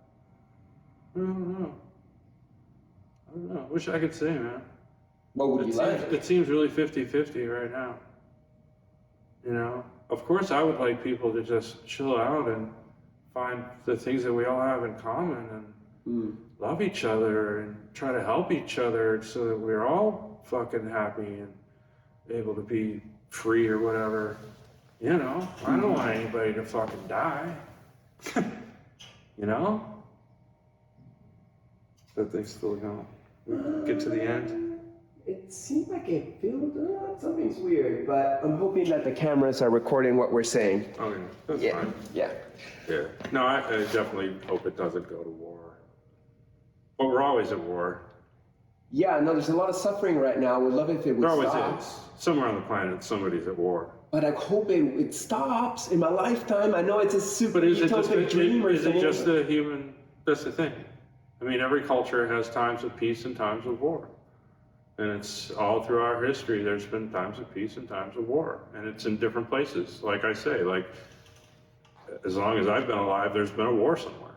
It's part of the human experience. That's the thing. I think it's just the nature of groups and tribes, and I mean, I know even from even like, you know, you'd think there'd be a lot of unity among Native Americans, which there are, but historically they did have a lot of beef with each other. So even on that level, you know, where they're pretty isolated and not that great numbers, they still would war.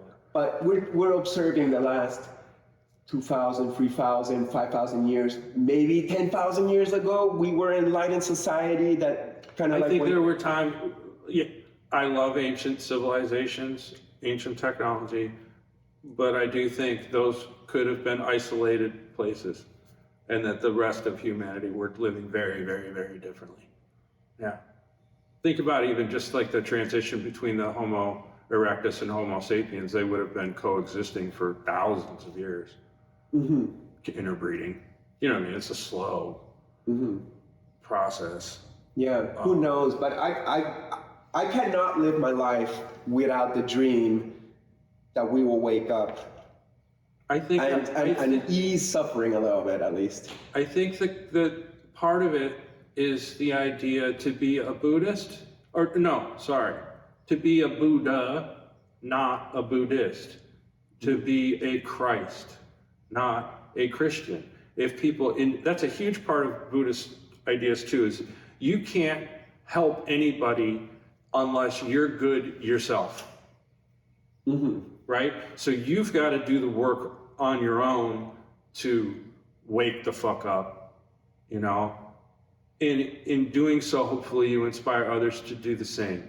You know what I mean? And hopefully that goes. But as far as like getting everybody on board, I think a lot of people just don't have the wherewithal to work that hard towards it, and would rather just delegate authority for safety to someone else, right?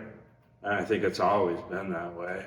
Different people are at different levels of their conscious evolution. Like living in Thich Nhat Hanh's communities, they were winning. That was a peaceful, loving environment. I know it's possible in fairly large numbers even. Now with them, you have to remove sexuality for one, individuality for two. You know, the men and the women shave their heads. Everybody wears the same brown robes.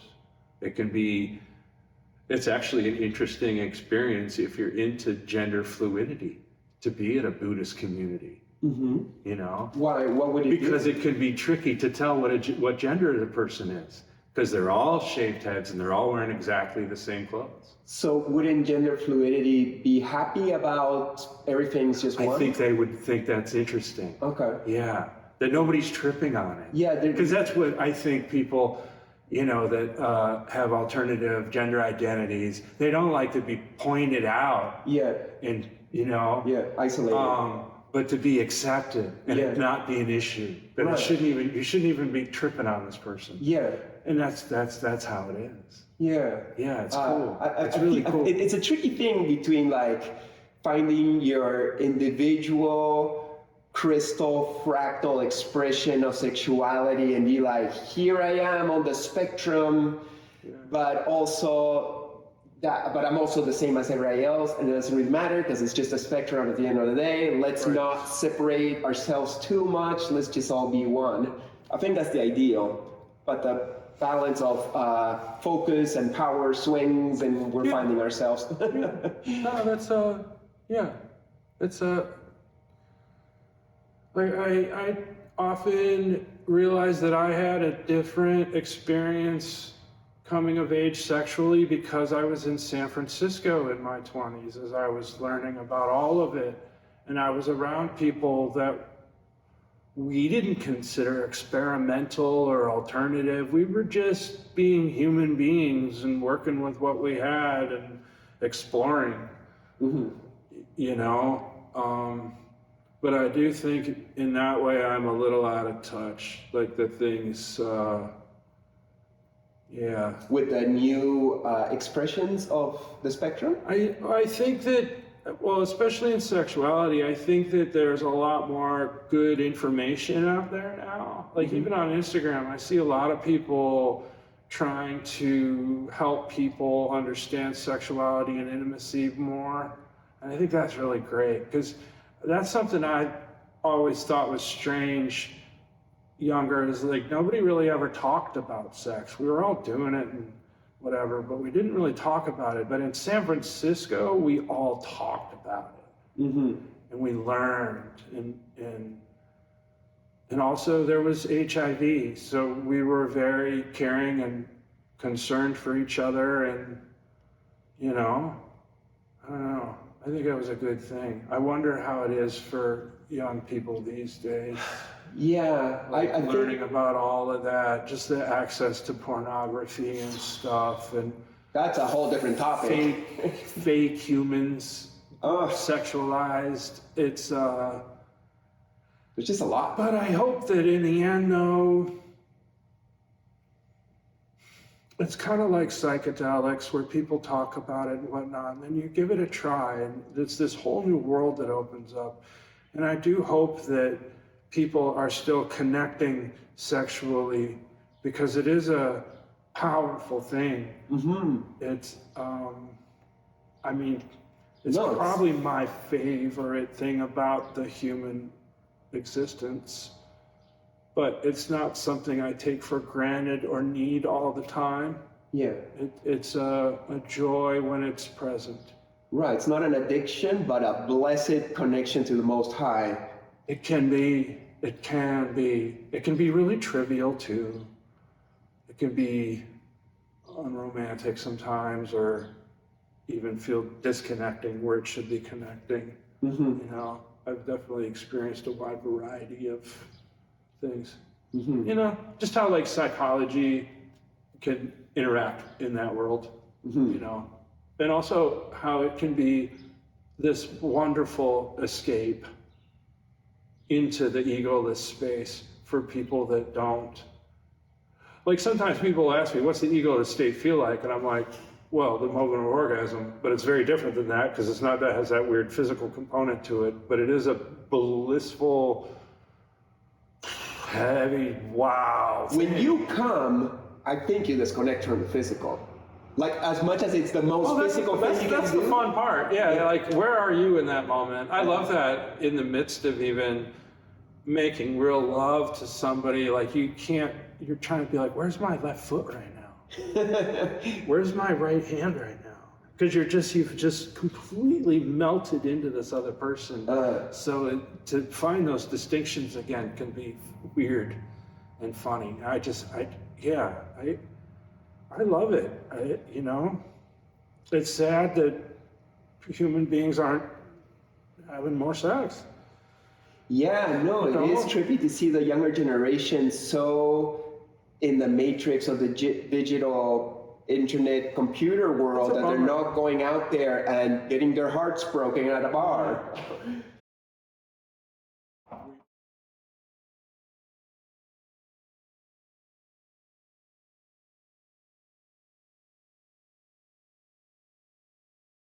Did you ever reproduce?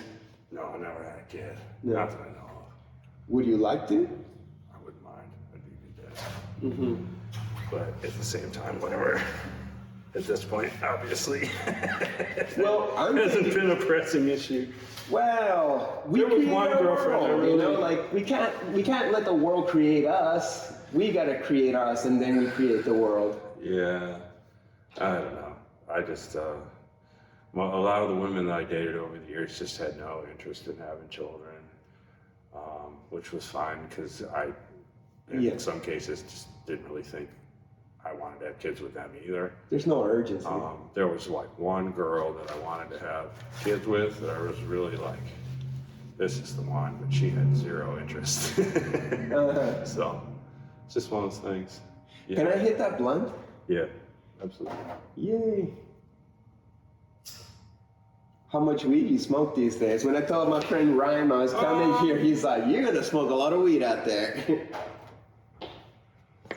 I'd probably go through an ounce in about 3 days, maybe 4. I don't know, what would that be, a quarter a day? That tobacco wrapper's got a lot of tobacco, huh? Well, that's a backwoods blunt. Yeah. What is it made out of? A backwoods cigar. Okay. And I take the tobacco out of it and then re-roll it. So what is that like? It's like, you know, remember Phillies blunts? Well, I know the brands, but Yeah. what is it made out of? Is it like It's a, just like a more, leaf? it's a leaf. Oh yeah? Yeah, it's a like plant. the raw leaf. Yeah, tobacco plant. Okay. And that's like the backwoods thing. It's Yeah. like, it's not like a composite. And you could buy just leaves too. So it's like the equivalent And I've of... actually grown tobacco plants and just rolled the leaf. Oh, that's It works dope. wonderfully. So rootsy. It actually works really good. It's kind of like the equivalent of Europeans who put tobacco in their joints, Sure. but more stylish. It always has a nostalgia for me, that tobacco, and especially hash. Hash was really easy to get in Europe versus flour. Right. So often it was tobacco and hash that, like, when I was hanging out with graffiti writers or in the catacombs or something, we were always passing around spliffs. How was that, the Catacombs of Paris? Oh man, it's probably the most amazing place I've been on the planet. Nice. Who you gone down there with? Seacoast, Alex, best buddy there. He's the foremost explorer. He met his wife down there. Like, yeah. In the catacombs? Yeah, famously when he was young, he would go down there and take acid or whatever and be down there for longer than a full day or whatever. In the How many darkness. people are there? And she would do the same. Okay. But they didn't know each other. So everybody was like, oh, when they finally meet, they're going to love or hate each other. Like, how much people are in those catacombs? And they're Very few. Very few. Very few people even know how to get into them. And the entrances are constantly being open and closed. Wow. Yeah. But lots of Every amazing. single time it's a fucking crazy adventure like Indiana Jones shit. What do you see there? Depends on what part of the system you're in, but like the I guess my favorite part is under the Montparnasse graveyard. That's where all the bones are. Wow. So during a plague, they had an abundance of bodies, so they threw them into these big pits. They would throw in insects and whatever to get all the flesh off the bones. And then they had big swing doors like a chimney that would dump the bones into the catacombs, which used to be a stone quarry. And like a lot of the stone that's on the street level that made all the buildings, it came from there. Huh. And then as they started to expand the city, it started to expand out over the quarries. So they built these like columns to hold up the city basically. And then as things started to settle and break, they would put walls between the columns, and that created a labyrinth, which is the catacombs, why there's no sense or rhyme or reason to it, because it was purely functional. Wow. Lots of dead ends. There's multi-levels. It's incredibly dangerous. Probably the most dangerous place I've ever been. Wow. But to literally just lie down in human bones, and like I was swimming through them. Really? You did that? Yeah. For fun? Yeah. It was not Because spooky? there was like one chamber where the bones started at the ground, and it was probably a 6 foot tall, and the bones went all the way up to the ceiling as you went back further. So I just kind of climbed back as far as I could into them. That's crazy. Yeah. Like, so once again, as a spiritual person, perhaps sensitive to spirits and energies, did it feel... It's just bones. Yeah, the spirits have moved on. Yeah, man. You would hope I so. had my hands on a kid that hung himself, and he was gone. That was important, because it was like In the catacombs?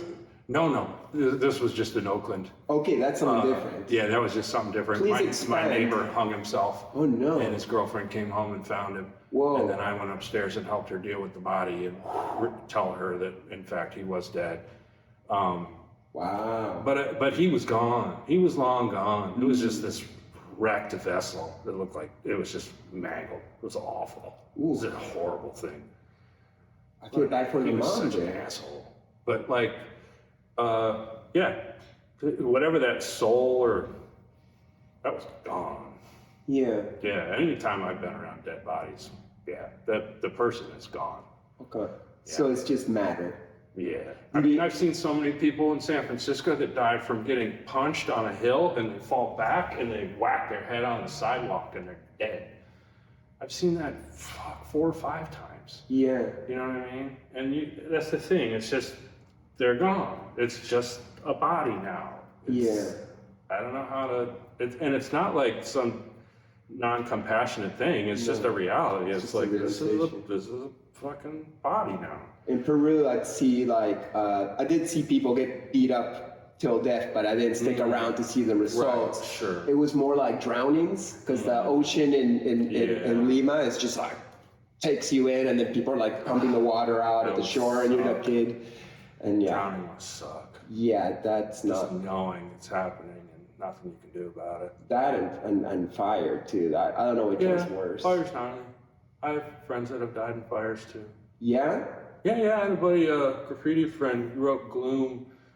He was living in, I think it was a building he lived in was on fire, and he actually died because he was going back in to get people. Oh wow. Yeah.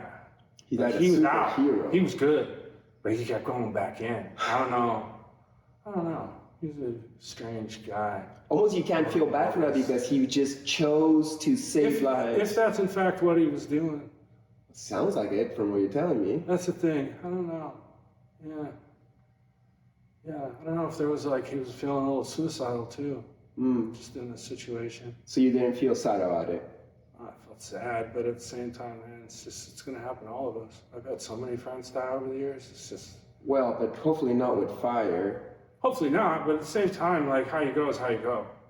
You know, I mean, it is your last moment too, like, whatever. It's an intense human experience on the way out. I had a buddy that was found in a burned building in New York City, and they don't know if he was dead from the fire, in the fire, before the fire.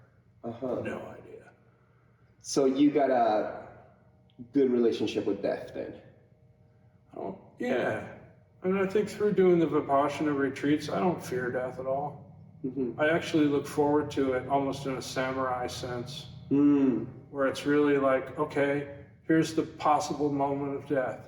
Are you freaking out? Are you getting emotional? Or are you settling down? Are you meditative? Are you here, right now for this? This could be the last one. You know, I love that spirit of the samurai.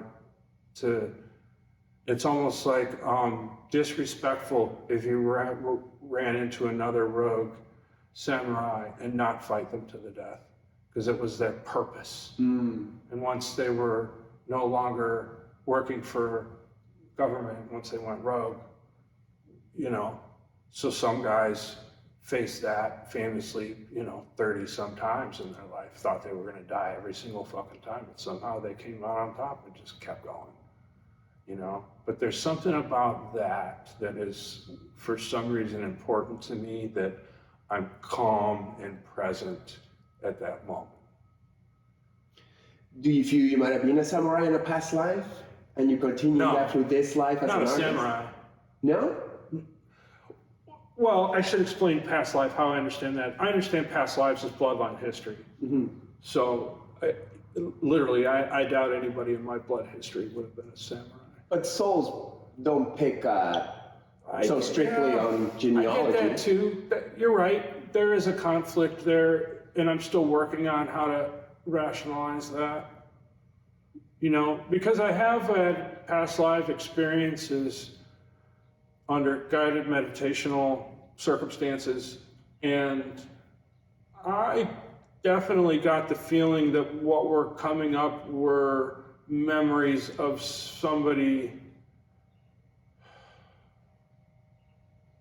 It's got me thinking different about that, the way you pointed that out. Because it felt to me that they were blood relatives, and I was just somehow accessing them as if they were in a cloud somewhere, like a file. But also, But it could be, yeah, just the cycle of the same soul in different incarnations in different bodies over time that I retouch on. That would actually make a lot more sense, especially considering, because I've always been fascinated by what really gets passed on at conception. It's just this tiny little sperm and this tiny little egg, and somehow there's just this incredible amount of information that gets passed there.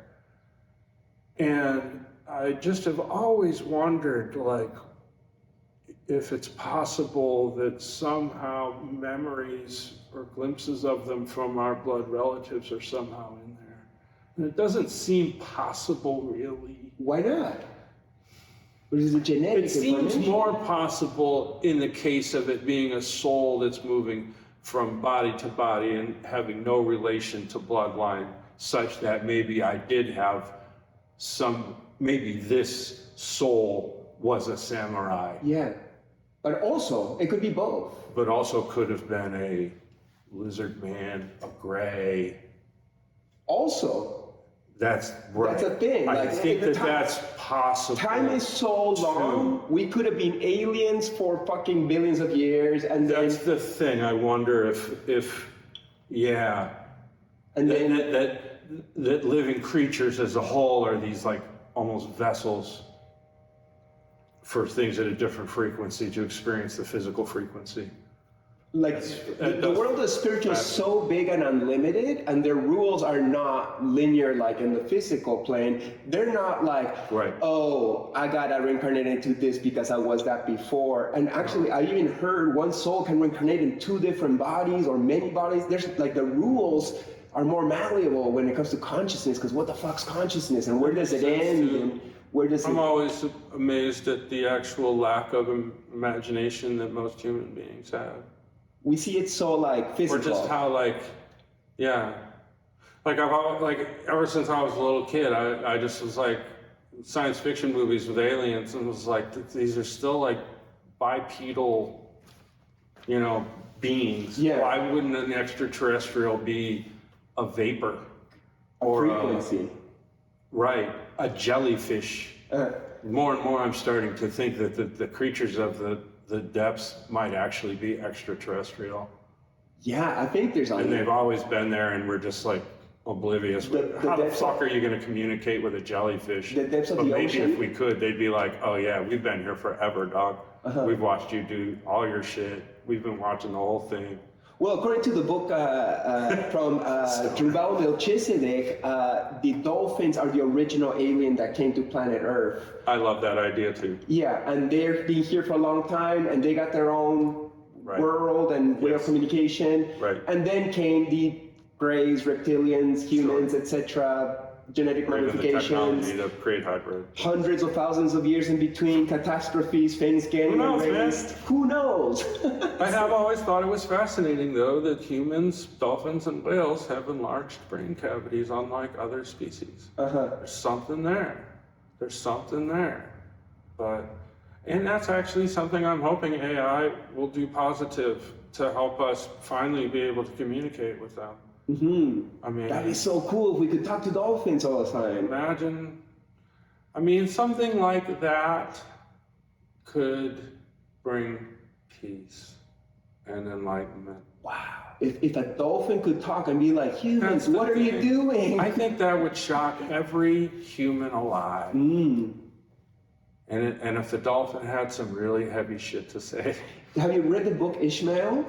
I don't think so. It's a book about a gorilla that learns how to speak in a zoo, and then it reflects on familiar. Yeah, Daniel Quinn, I think is the name. And they made a movie, a Hollywood movie based on it, with the guy from, can't even remember the names of his movies now, but yeah, like hopefully nature, as psychedelics is talking to us through nature, and we're learning things about oneness. Hopefully we, as you say, AI can teach us to talk to dolphins and whatnot, and then we can get a different perspective. Or maybe the aliens will come and be like, hey, humans, why are you killing each other? You're all one planet. How about you just share the resources and live in happiness? That's your potential. And maybe we can do it. Well, I would wager the beings in the ayahuasca world could be extraterrestrial. No doubt in my mind. Frequency-based connection. Certainly seems galactic and like technological, but made out of really light. Fascinating too. Right? I love that the ayahuasqueros are convinced that the beings told them how to make it. Right?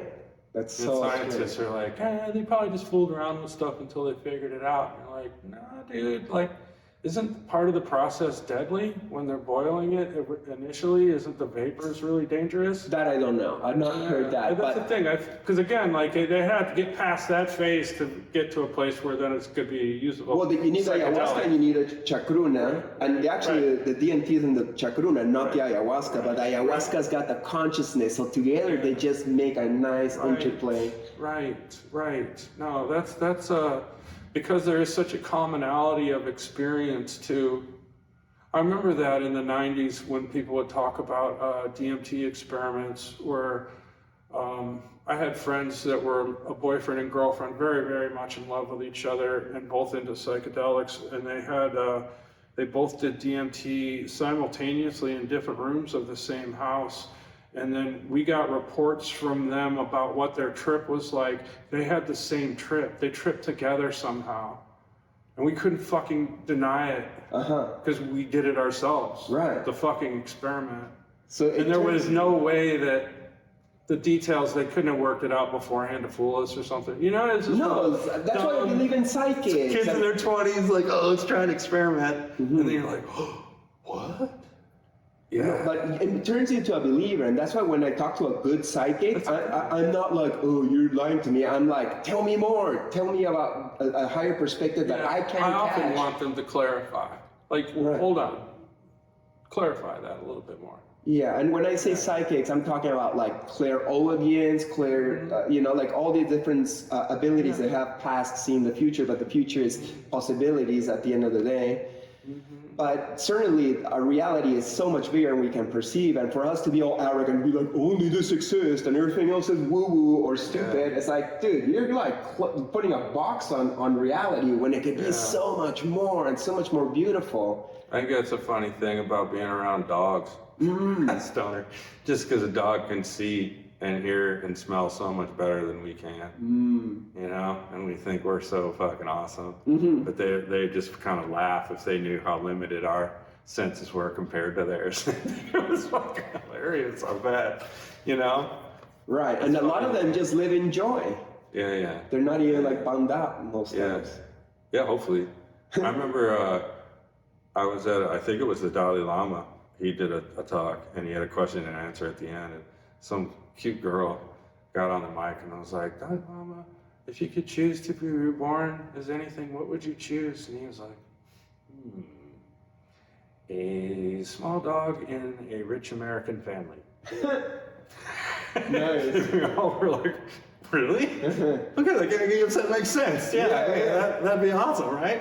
Yeah, you're chilling. Too easy. And also indicative of his personality. He's maintained child mind, which is important in Buddhism. You know, to have that, like if you watch talks with the Dalai Lama, it often looks like he's distracted by something in the audience. But all it is he's giving his attention to kind of one thing at a time, but he's still human. And if you see somebody in the audience that he recognizes, he's going to smile. Right. It's cute.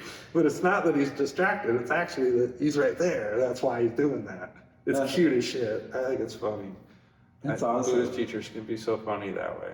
Do you feel you've kept the heart of the child? Yeah, for sure. I'd still live like a teenager. For real. And that doesn't impede your adult life at all. It just enriches it. What is adult life? I mean, if adult life is taking on the usual responsibilities of being a citizen, nah, I'm not playing that game. I don't know. It's just life, man. You're doing it your way. I've just been rolling with the flow the whole time. Just like literally, if you had told me 3 years ago I'd be living in Dayton, Ohio, I would have laughed at you. Why the fuck would I do that? So tell me about living in Dayton, Ohio. I came all the way here to catch you. Yeah. It seems like a very random town, but you being in so many cool places around the world. That's part of it, though. Yeah. It's America. America is vast. There's a lot to experience here. There's a lot of places like Dayton. I'm trying Dayton.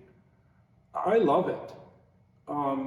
I was under a lot of financial stress in California. It's very expensive. I could have lived cheaper there. But again, I was just going with the flow. And there were pros and cons to that life. But at a certain point, every single month, once the bills were paid, I'd have like $200 or $300 left in my account. And at over 50 years old, that's just kind of getting old. Like when I was in my 20s, that makes more sense. Like whatever, you're not tripping, you're just living. Yeah, you got a lot of energy. But you know, it's just also just like the amount of effort it takes to create that much revenue. So I was just like, I don't really need to be in California anymore. And I did some road trips from San Diego all around this part of the country and in the South, just looking around. And I ended up really liking this part of the country. And then I'd spent some time in Ohio. I went to all the major cities, and in the end, I just liked Dayton for its size. There's an art community here. There's a good tattoo community here. There's a great graffiti scene.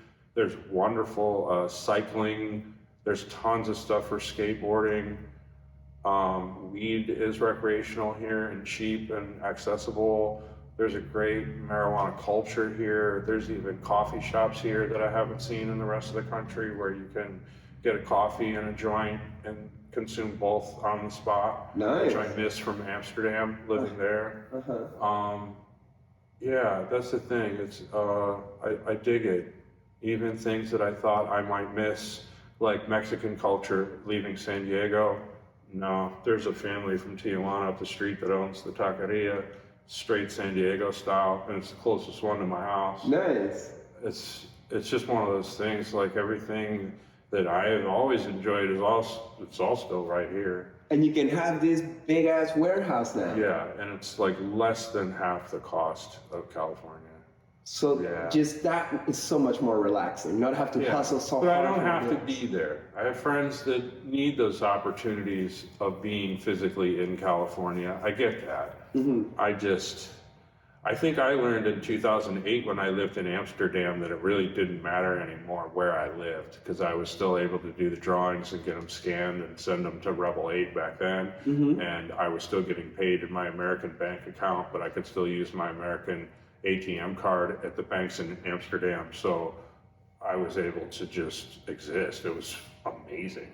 You know, but that really opened up, okay, I can be anywhere. Yeah, totally. You know, as long as I can get to a post office or, you know, a computer. Is Rebel 8 like your brand, or is it a brand you work for? I was like the first employee basically when Josh founded it in, I think, 03. Jesus Christ, it's been a long time. Yeah, I think it started in 03, because I think in 2013 I was living in LA once we moved the company there. Yeah, like basically we were friends. I had tattooed him, and I always did shop shirts, the t-shirts advertising for our tattoo shop business, and they were always like black with just one color, you know, pretty simple. But I would sell tons of them. You know, people would come into the shop almost every day just wanting t-shirts. And I think Joshy just saw that too. He was wearing them too, and was just like, this is like a whole aesthetic. Like maybe we could do a whole brand based on this. Yeah. You know, just black and white. Also, it was cheap to print, you know. So that's really where it started from.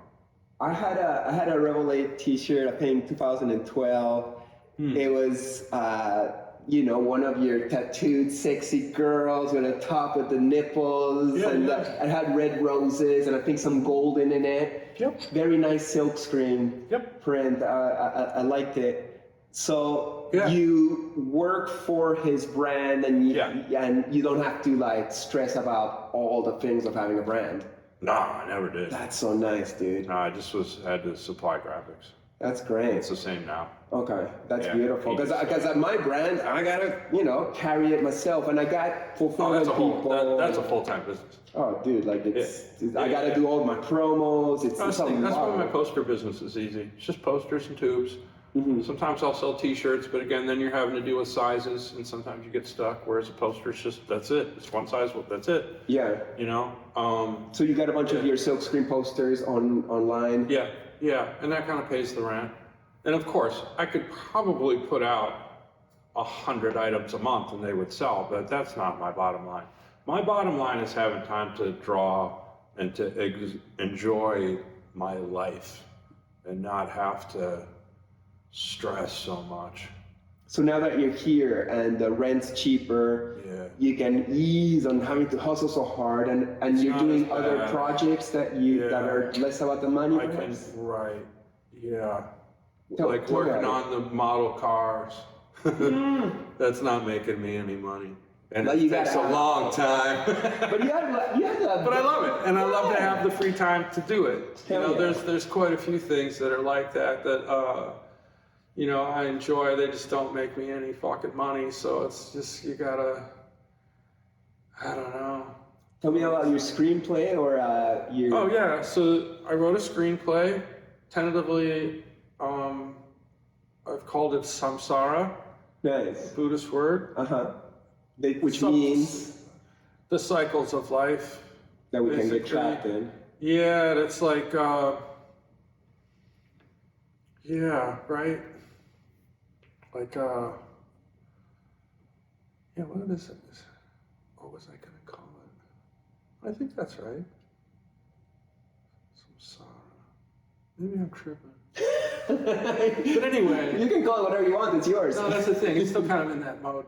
It's it's basically a week in my life in 97. Working at Think with Thrasher across the street, and I fictionalized everything. Wow, that sounds so fun.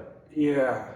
So, it covers a week. The soundtrack is like 112 different tracks. It's super music motivated. The main character's taking headphones on and off as we did. Everything would have to be pre-1997 technology. Amazing. Fashion, everything. Film cameras. But a lot of like graffiti writing, acid, bike rides, skating, sex, all that, raves.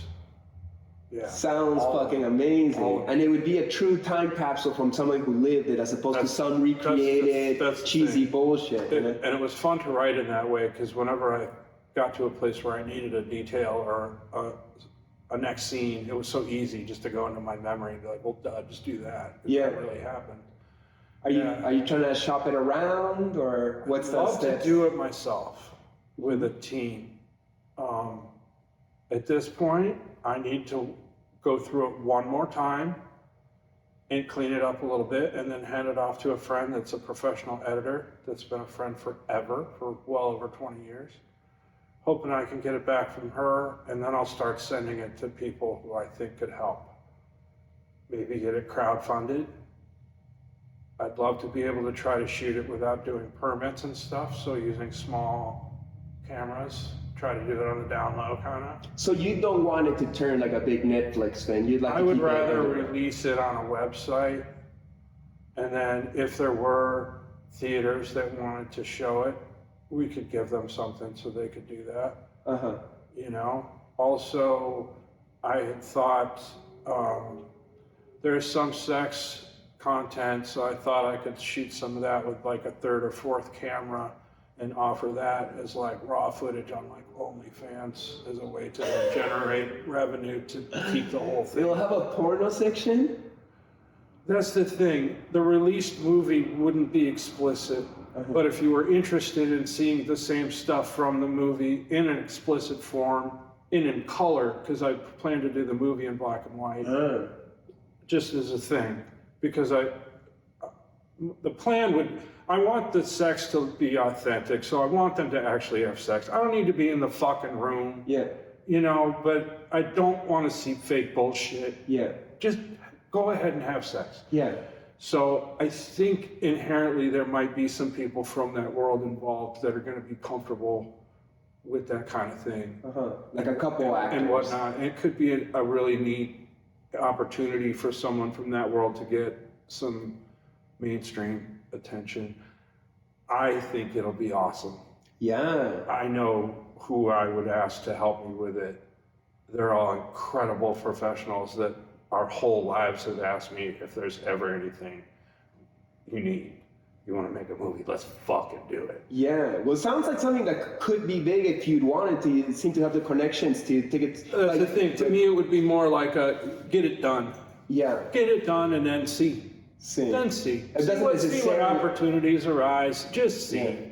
You know. It also doesn't have to necessarily be underground. You know, it doesn't get a lot of attention, but might get the attention of the right people that want me to make more movies. And then I make really good ones later on. This is like this is my idea. This is like what I see all directors, they had like a story that they always had. And it was just a matter of getting it out. And sometimes it was their first movie. Sometimes it took a while to get to that movie. Kevin Smith style. But I love movies. I wouldn't mind being involved in that world. I don't think I'd ever want to deal with Hollywood and that shit. But I love movies. I love to make great movies. And I know that like even right now is a great time for what I have in mind because there's a lot of eyes on the 90s. And you would just be soaked in it in this movie. But the real stuff, not the cliche just the shit. Music alone. Anybody who was there is just like, oh shit. Would it be like rock or hip hop or everything? House, techno, hip hop, rock, international music. So that whole if we go into a corner store in Oakland, what's going to be playing? Maybe some Persian music. Right? Go into wherever. Go to a bodega, you're going to hear mariachi. But that's part of it. That's, along with everything else. But even that I researched to make sure that those tracks were still pre-97. You wouldn't. Right around there. I think actually, because I lived there 93 to 97, but I think it's actually, I worked it out, so it's like September of 98 is when the movie is actually, because every Sunday I would go watch the X-Files when they were new with some friends, and I included that. And so there's a specific episode that I referenced. And it's the only time-stamped thing in the whole movie that would be specific to that day and that year. See what I'm saying? And it was just it was a fun thing. It'll be a hilarious part of the movie actually.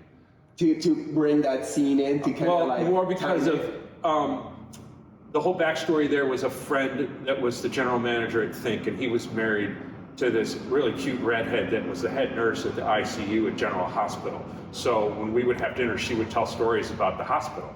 Craziest fucking shit you've ever heard in your fucking life. Like wild ass, just bananas. San Francisco, baby, in the ER, like ICU. So she always just had these crazy stories, and she had this wonderful way of just telling it just from the hip and really just straight up, but there'll be some of that in there. Nice. Which, there's already an actress I've thought of for that role that's pretty funny. She does these little funny skits on Instagram. I think she'd be perfect to be that storyteller looking right into the camera. That's awesome. I can't wait to see what you put together. Not that I want to compare your project with this movie, but did you see Mid-90s, the movie? I think it was Jonah Hill who directed it. I don't think I ever saw it. Oh, really? I think you would enjoy aspects of it. That's the thing. There's certain things that, because I lived it, sometimes I shy away from people's interpretations of things. I understand. Like, I never watched Kids. Oh, really? Because I knew some of them. the actors, and it's a hard movie it to was watch. yeah. Again, too, on a Buddhist level, like, what's your point there, dude? Yeah. Like, I'm a little, I ain't cool with. I think Larry Clark, didn't he make that shit? It was It's a little creepy. the other beautiful loser guy. I can't remember his. That's the thing. Yeah. There's certain people out there. It's like, what's your, like Tarantino? Yeah. Like, what's your invested What's the interest point in this? other than this suffering? Yeah, like, these are teens having unsafe sex, and what are you doing? Like, you know, I don't know. It's just weird. If anything, it's good that you haven't seen those movies because that way you won't be influenced. And if they are parallels, it just happens. That's just it. Yeah, that's just it. I felt like it was disrespectful to them on a certain level. I didn't want to see them like that. Mm. You know? Because, like I say, I knew some of them. So Yeah. it's just like these cool skater kids. But at least Kids was made in the 90s, so it carries the essence. Yeah, yeah. Well, we can be like, what the fuck does Jonah Hill know about? And it's funny, too, like, skate culture. thinking about it, I can't think of a lot of movies that really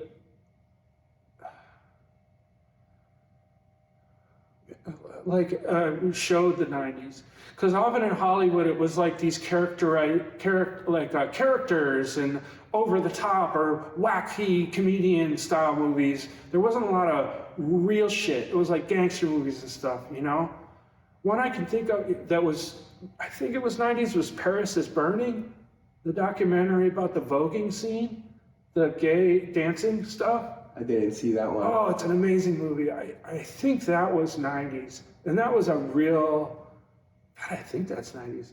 I think that was like a real thing. And where did that happen? New York. Okay. It was the balls. Mm. And we're like Vogue dancing and all that shit. You know, like the,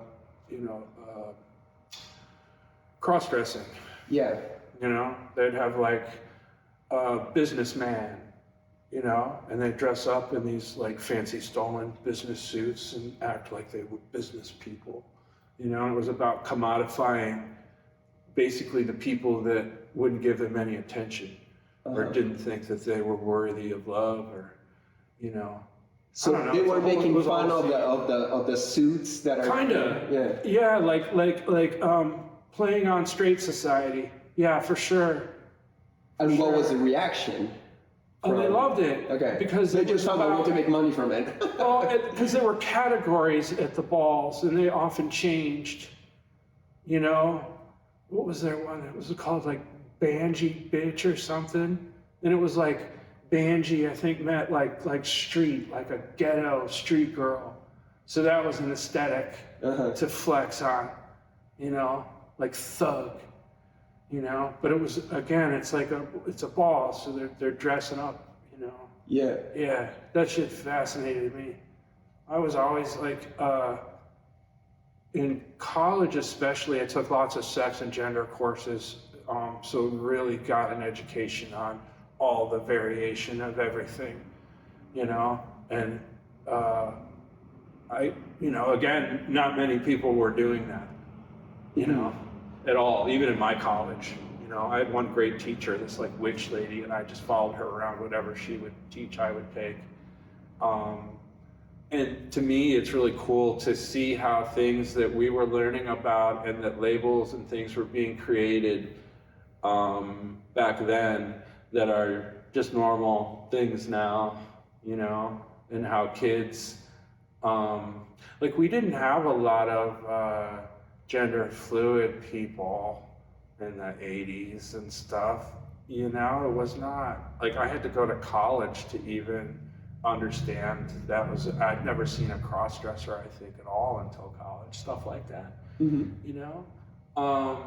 But thought it was really fascinating and cool, and again, like this part of the human world, like, oh yeah, I guess there aren't these like real rigid walls, you know. There's a lot of interesting things that can happen here. Many possibilities. Yeah.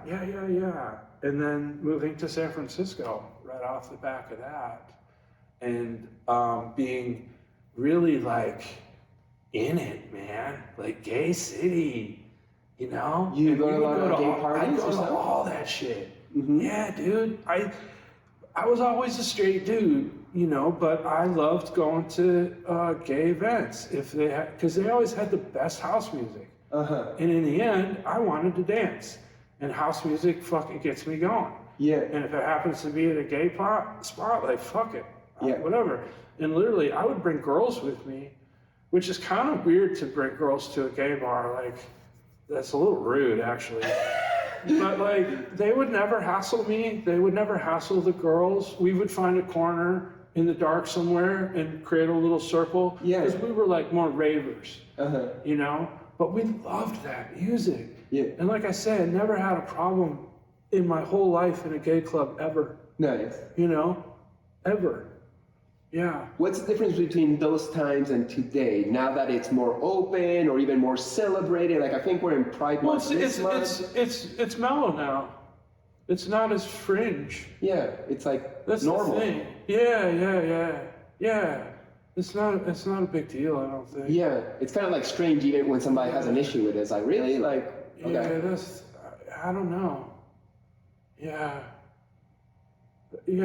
It just seems like kids aren't tripping on anything like related to sexuality these days between each other. Seems like. I could be way wrong. Yeah, I'm out of touch myself. Victim to my algorithm of openness, you know. So talking about being in touch, you have these community art nights. Yes. You have them here. You've had them in Boulder where you're living before. And I did them in San Diego too. Okay, tell me about it. Why you do it as you know, you're an established artist that doesn't need to bring people in, but you always seem to do that. What's the importance of community? I don't know, man. It's just good to get people together. Often as artists, we're just working in a room somewhere alone for hours, not interacting with people, listening to podcasts or something. Kind of antisocial by nature, because we'd rather work on a project maybe than go visit with even a best friend sometimes. I don't know. Yeah, I kind of lost my train of thought. You bring these strangers into your studios, into your homes. All right, well, all that is... Well, fuck, now that I think about it, since I was a little kid, the neighbors would come over and we would play with Legos or Lincoln Logs together. Right. When we were kids, we would hang out with the neighbors and strangers. We all knew each other. I remember going to play video game systems at friends' houses, you know, because my parents wouldn't allow us to have that shit, but there'd be like 10 of us together. That might be cash. Yeah? Yeah, I can make you another one if you need. There seems to be a little bit of weed left in here. Cool. But yeah, like, so I've always done that, you know, and like once I started writing, well, even as a skateboarder, sometimes it would be too hot out and we would go sit somewhere in the shade and we would doodle. We might draw with paint markers on our grip tape or, you know, we'd just sit around and be creative. And then when we started writing graffiti, we would meet up and we would bring our black books and we would all just draw together. Sometimes at diners, like Denny's late at night or at somebody's apartment, even in a park at a picnic table, you know, with 40s and shit. It was just something we always did.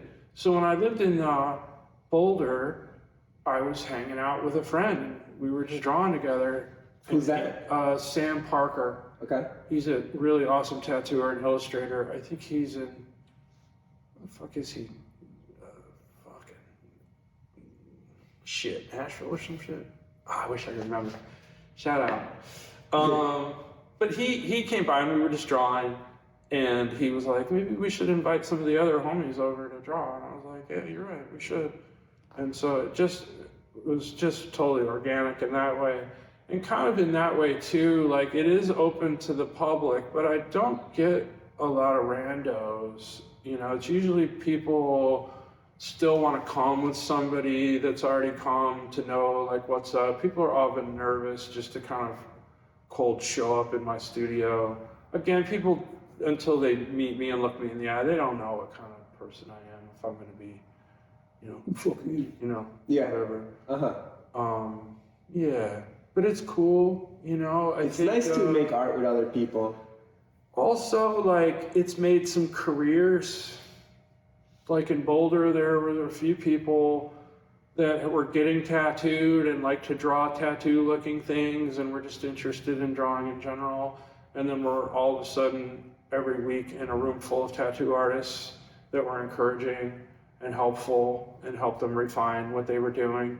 And some of them have now been professional tattooers for, you know, over 5-6 years. That's awesome. Yeah. Must feel really nice to help people That's get on cool, the path. because I don't take any credit for any of that. It's just, you know, it's cool that that happens, you know, that people just, yeah, you could just like, I see people do it all the time. Like they might come the first time and they don't really have an art project to work on, but they'll just hop from person to person and ask them, what are you doing there? Yeah.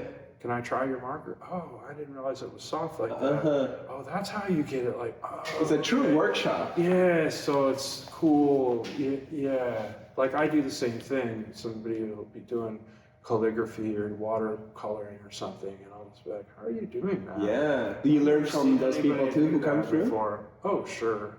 Mm-hmm. I learn a lot from people.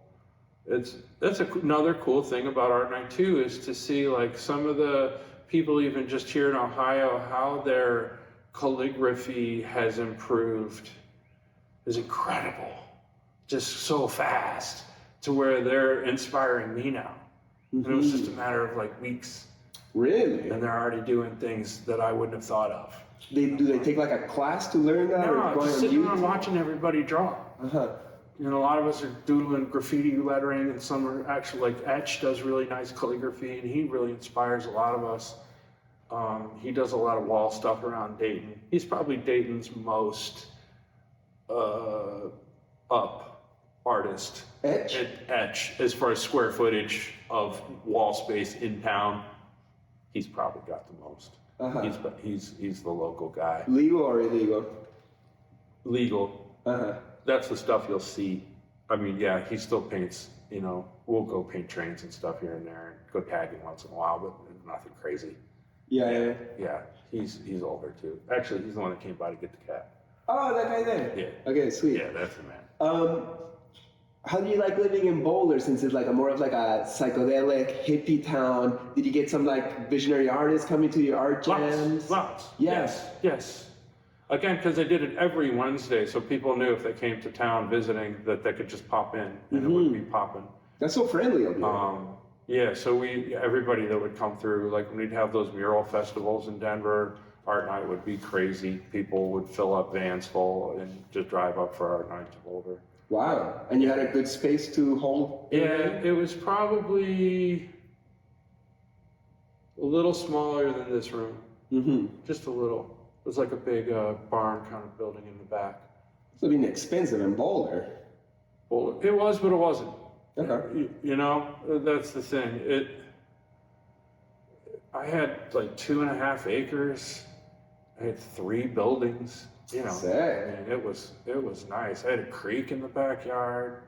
I had an archery range. I had trails. I could go fish in the creek. Wow, sounds lovely. Yeah, I had no neighbors.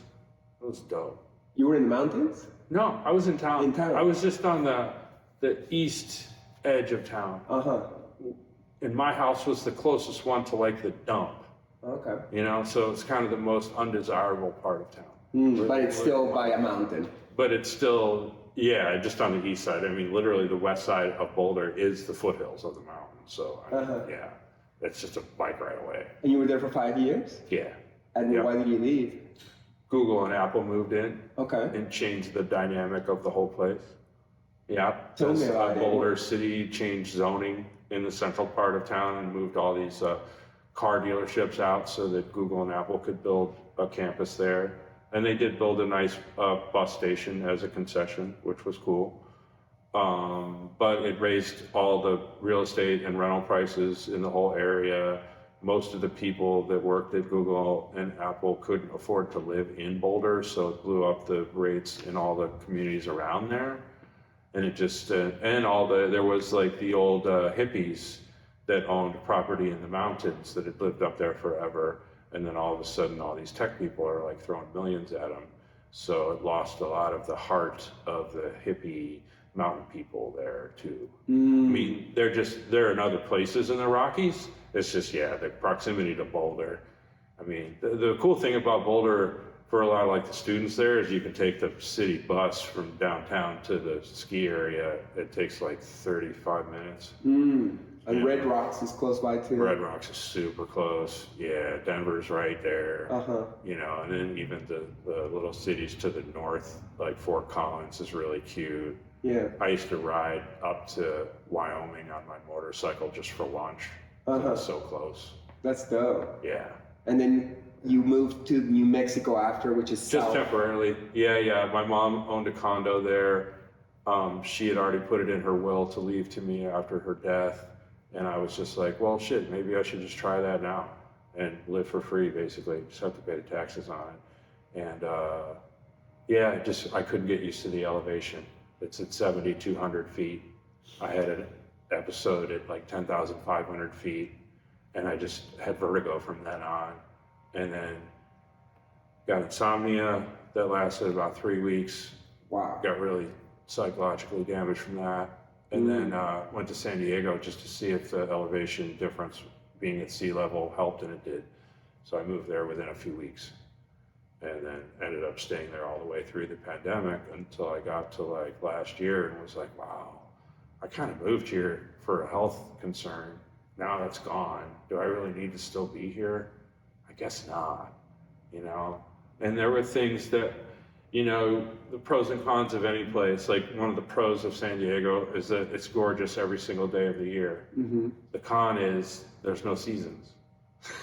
And that really started to get on me. I know a lot of people can survive great without seasons, love tropics and whatnot. That's not for me. You like a good winter. That's the thing. Even those long, hard winters in Colorado, I enjoyed them. I like to see the planetary change. Yeah. I like to experience that. Yeah. Did it bring depression, or you were happy in the snow and cold? I was pretty. There were bouts of depression in San Diego for sure. I think you couldn't deny that during the pandemic. It got heavy, you know. And there were times when I was lonely, and times when I had wonderful girlfriends too. That you know, I don't know. I love San Diego especially. I love California. I just don't know if it's for me, you know. That's all. At this time in my life.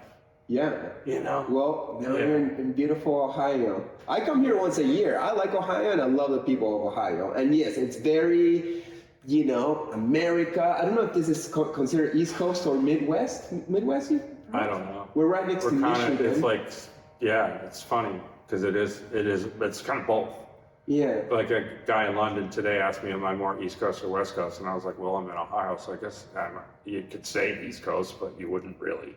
Yeah. Not on the coast. Midwestern, I think, is the but term. You say Midwest, and they're like, you know. Yeah. Yeah, but it is. You know, when I first got here after a few weeks, I remember thinking, oh, I'm back in America.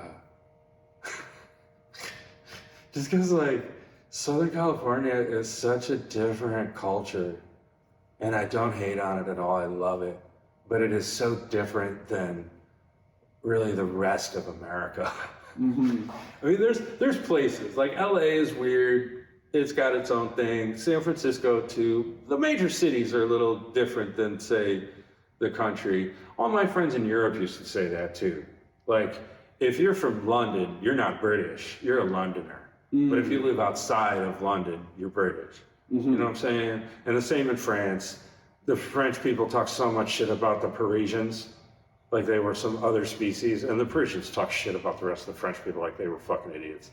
You know, so it's kind of the same here, you know, where the big cities are that way, you know, but there is this vast area of country that is just America, you know, and it's cool. Like the friendliness I noticed a lot here. People have time to look you in the eye and have a conversation that just met you. I feel like in California, you always had somewhere to go, and people didn't like to be bothered. People didn't like chit chat. And when it was friendly, it almost seems like they want something out of you. Sometimes, especially in LA. because everybody's kind of trying to find success or stardom. It's like this, you never know who you're talking to, because it could be somebody that could really help your career. So people put on this personality to deal with that. So they're like, it seems real fake, because it seems like they're trying to like cover their ass, you know, just in case. So you won't really get a good opinion out of them because they're afraid of saying something that might offend you, and you might be a producer that could put them in a movie. You know what I mean? So this is weird. Everybody's trying to like figure out who's who, you know? And I don't like it. I wouldn't like it either. I like to visit LA, but I like when just people are just who they are, and you don't have to apologize to me. I don't give a fuck. I mean, you can be ignorant and racist, and I don't really care, man. Yeah, it's not my life, dude. You know, like whatever. Yeah. Realness and is even important. I can find common ground with people too. I mean, it's funny. It's funny even here when I'll bring up something like Buddhism, and you can kind of see their eyes roll. But then I try to figure out a way to relate it to their life that they can understand in words that they use, and not use fucking Sanskrit bullshit that's gonna, you know, just explain things plainly. Yeah. And they usually get it, and they're like, oh, that's part of that. Well, that makes sense. Jesus was a Buddhist. And well, sure, like... practically speaking, I'm sure he meditated. He had awakened himself to the bullshit. Well, the lost years of Jesus. What got him in trouble, right, was the tax shit. He flipped over the tax collector's tables. That's what got him in shit? No, I think that what got him in shit was that he was saying that he was son of God, and the Jewish people, I believe, or well, I think that was part of it too. Yeah. But I think there were things that he did that were antagonistic. Oh yeah, no, he was an outsider, and from what I've read, he was from a sect called the Essenes that were doing some mystical weird thing, you know? Mushrooms.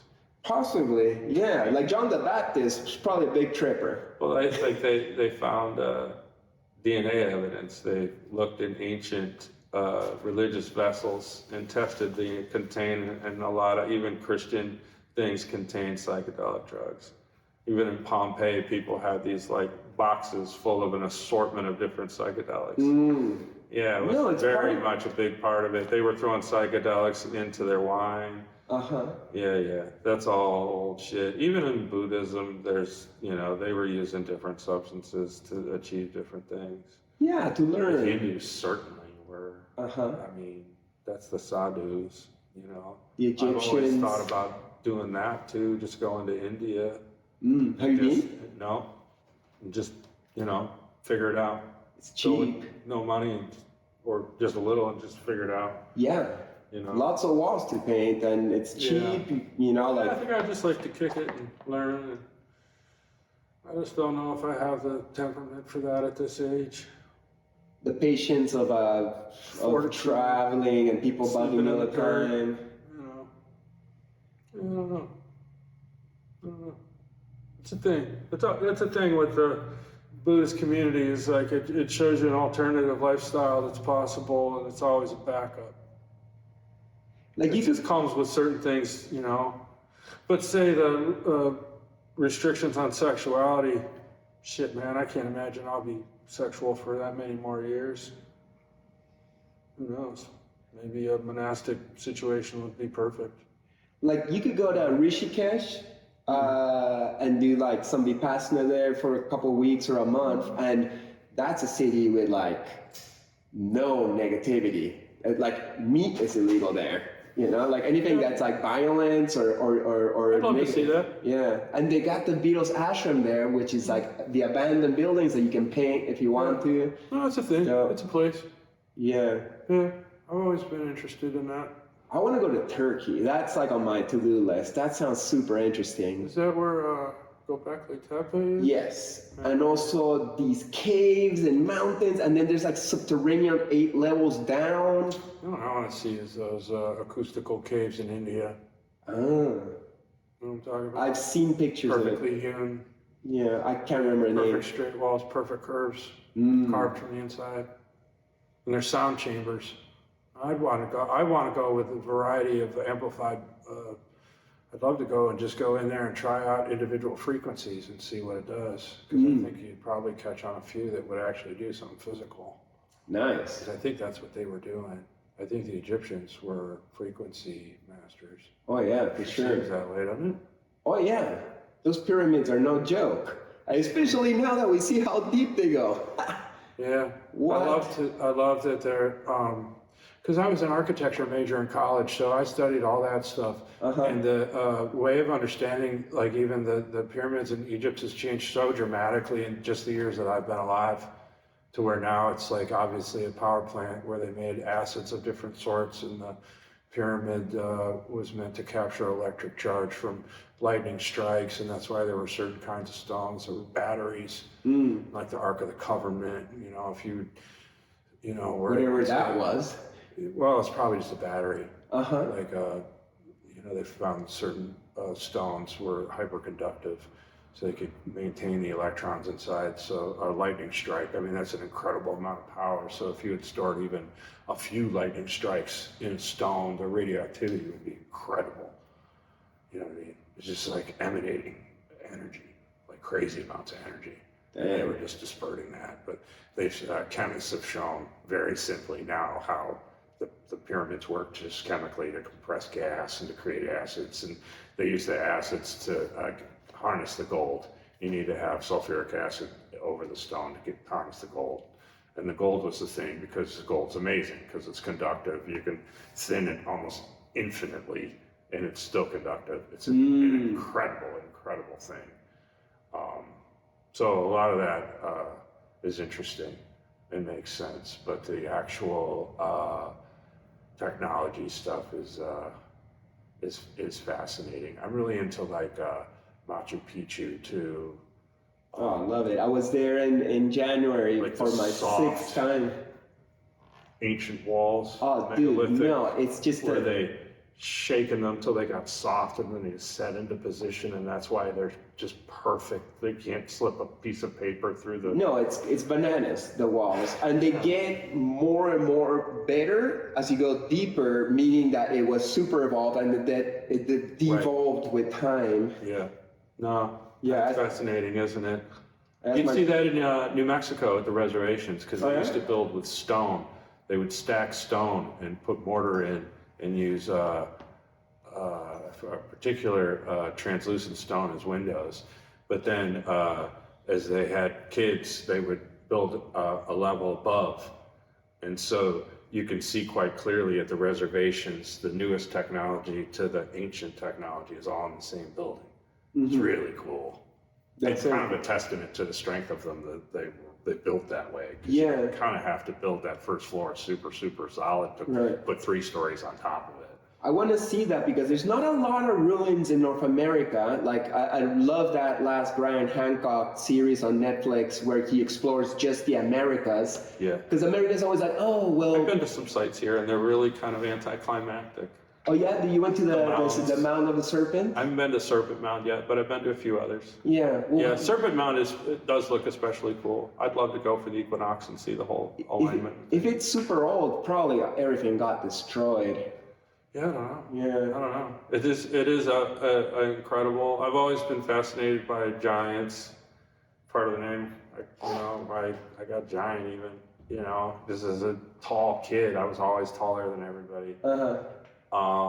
And that the suppression of so much of that is really interesting.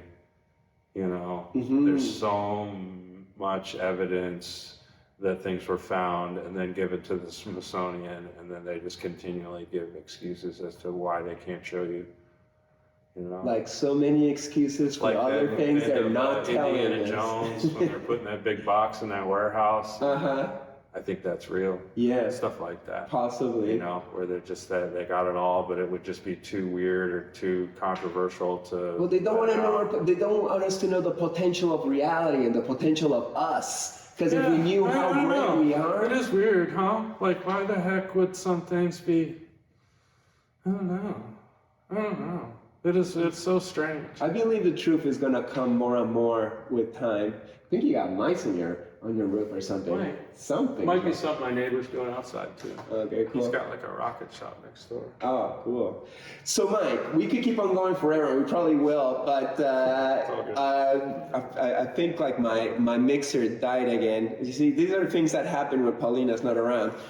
But We did talk for a while. Right. Yeah. But would you have some final words of wisdoms to the artists that are tuning into this show, who like perhaps Artists. yeah, who want to make it in this crazy world as an Okay. artist? Yeah, that's good. More specifics, better. Hmm. Artists that want to be able to make a living just doing their art. Is that where where I should gear some towards? just want to survive and do art and keep That's on the thing, going. 'cause it's Some very wanna different be- answers, you know? Some want to be the next Mike Giant and be a super. Oh, well, famous if you want to artist do too. that, yeah. What do you have to say to them? Is it something to be desired? Draw. Or paint, or whatever the fuck you do. Share your process. Try to really do the best you can every single time. Every single time I sit down, I try to be as precise as I absolutely positively can be. Every fucking time. Doesn't matter who it's for, what it's for. Every fucking time. Share. Like I just said, process, finish pieces. Get things finished. A lot of people don't get things finished. Finish them, even if you think they're terrible. Share it. Move on to the fucking next one. Nothing is going to be your last fucking piece. Nothing is going to be the best thing you ever did. Just keep doing it. And also, you should enjoy the process. If you really enjoy just sitting there and drawing, you're on the right track. If it seems like, oh fuck, I gotta go do this, maybe this isn't the thing for you. Right? Yeah, you gotta love it. Yeah. You gotta like I don't care about things when I finish them. Often I'm surprised and I'm almost disappointed because now I gotta figure out, all right, what do I gotta draw next? You know? And that can be a good thing as a freelancer because you have jobs, you know, so you can't stay. But to me, it's that and sharing and really also fuck criticism, fuck haters. Don't let a shitty comment ruin your day. Fuck people. You don't know where they're coming from. You know? Also, delete shitty comments if you don't want them there. You have that power. Do it. If somebody does something shitty, block them without hesitation. Who cares? Yeah. These are people you never will meet probably. Right. And if you do, then you'll have a great conversation. Because they'll ask you, why did you block me? And you'll tell them what the fuck they did that you were like, nah, that was fucked up, dog. You know, even if it's one of your best friends. I mean, I've done that myself and have to have that conversation. And they're like, why'd you block me, dude? I noticed that. I'm like, because the stuff you've been doing lately is bumming me out. Yeah. You went in a direction that I just, I can't, I don't want to see it. It hurts my feelings. That's all. I love you, bro. I just don't like where you're going with what you're doing. It seems corny from where you came from. That's all. You know, online store, for sure. That should be a no-brainer. If you're making things, you need to have a way to sell them. The best way is to do it yourself, especially if it's just like a cottage industry and you're not having to make hundreds of things.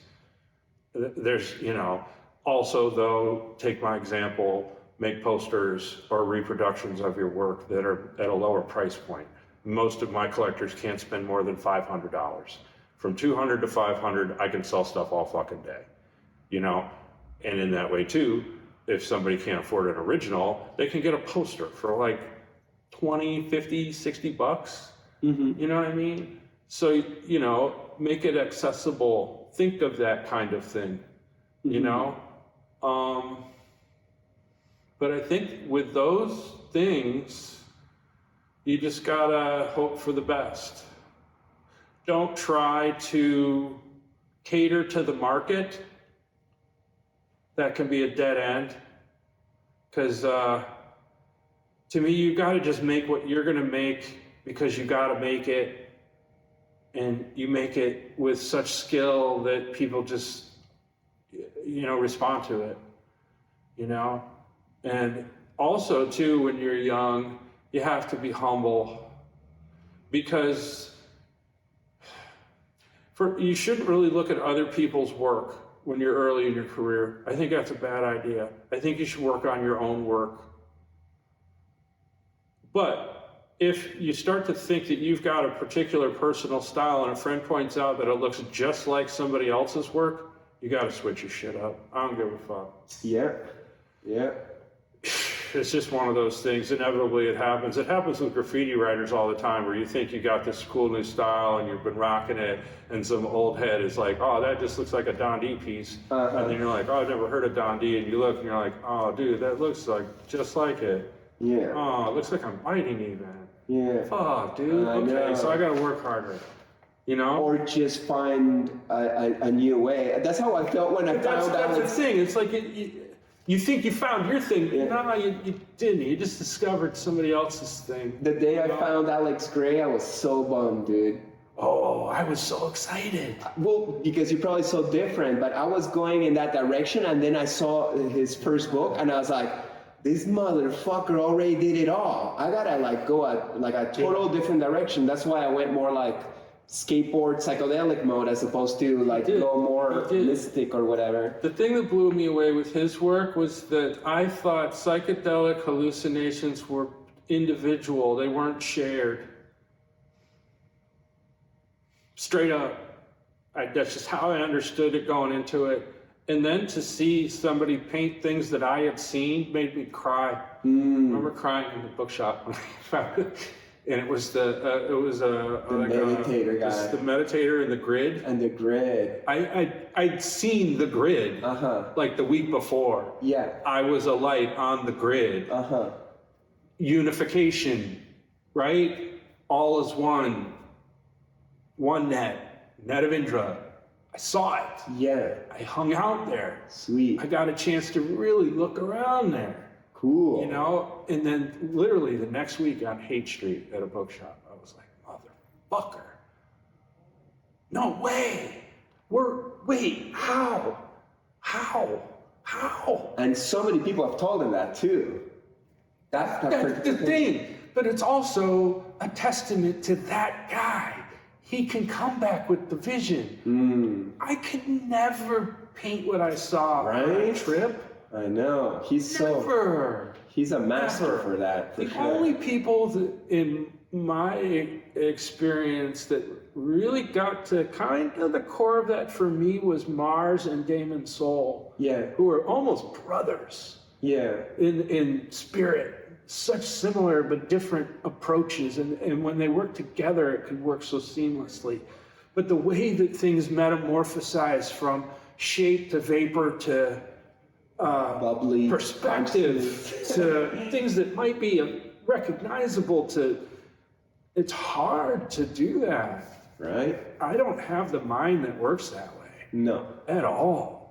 But it's nice to admire it in others. Sure. I totally admire it because, again, it's this thing that's beyond the art. You know?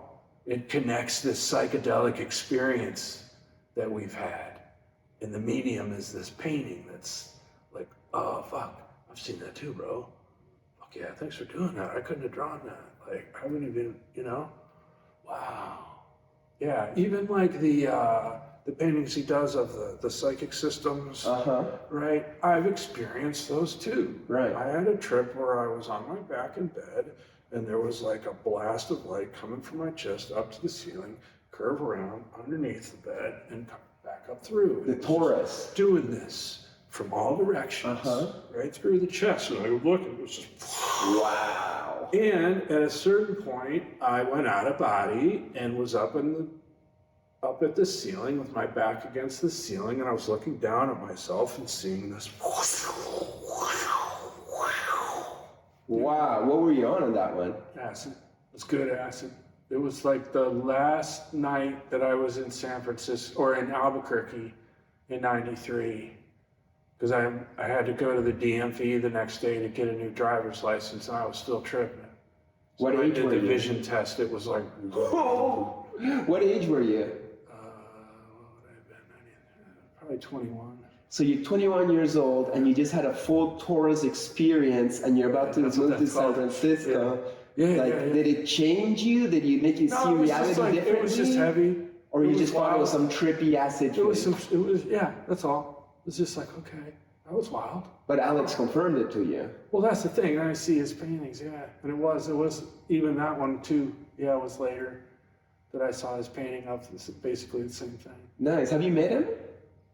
No, been damn close a few times. Well, he's up in New York all the time. Well, that's the thing. When I lived in New York, one of my best friends, Zach, was dating his daughter. Oh, Zenith. Yeah, exactly. That kid, Percept. I forget his name. Was it Zach? He was a cool kid.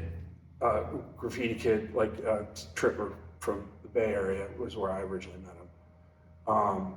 But he gave me like behind the scenes tours of the Sacred Mirrors building when it was at Cosm, like in Manhattan. Yeah, back Chelsea.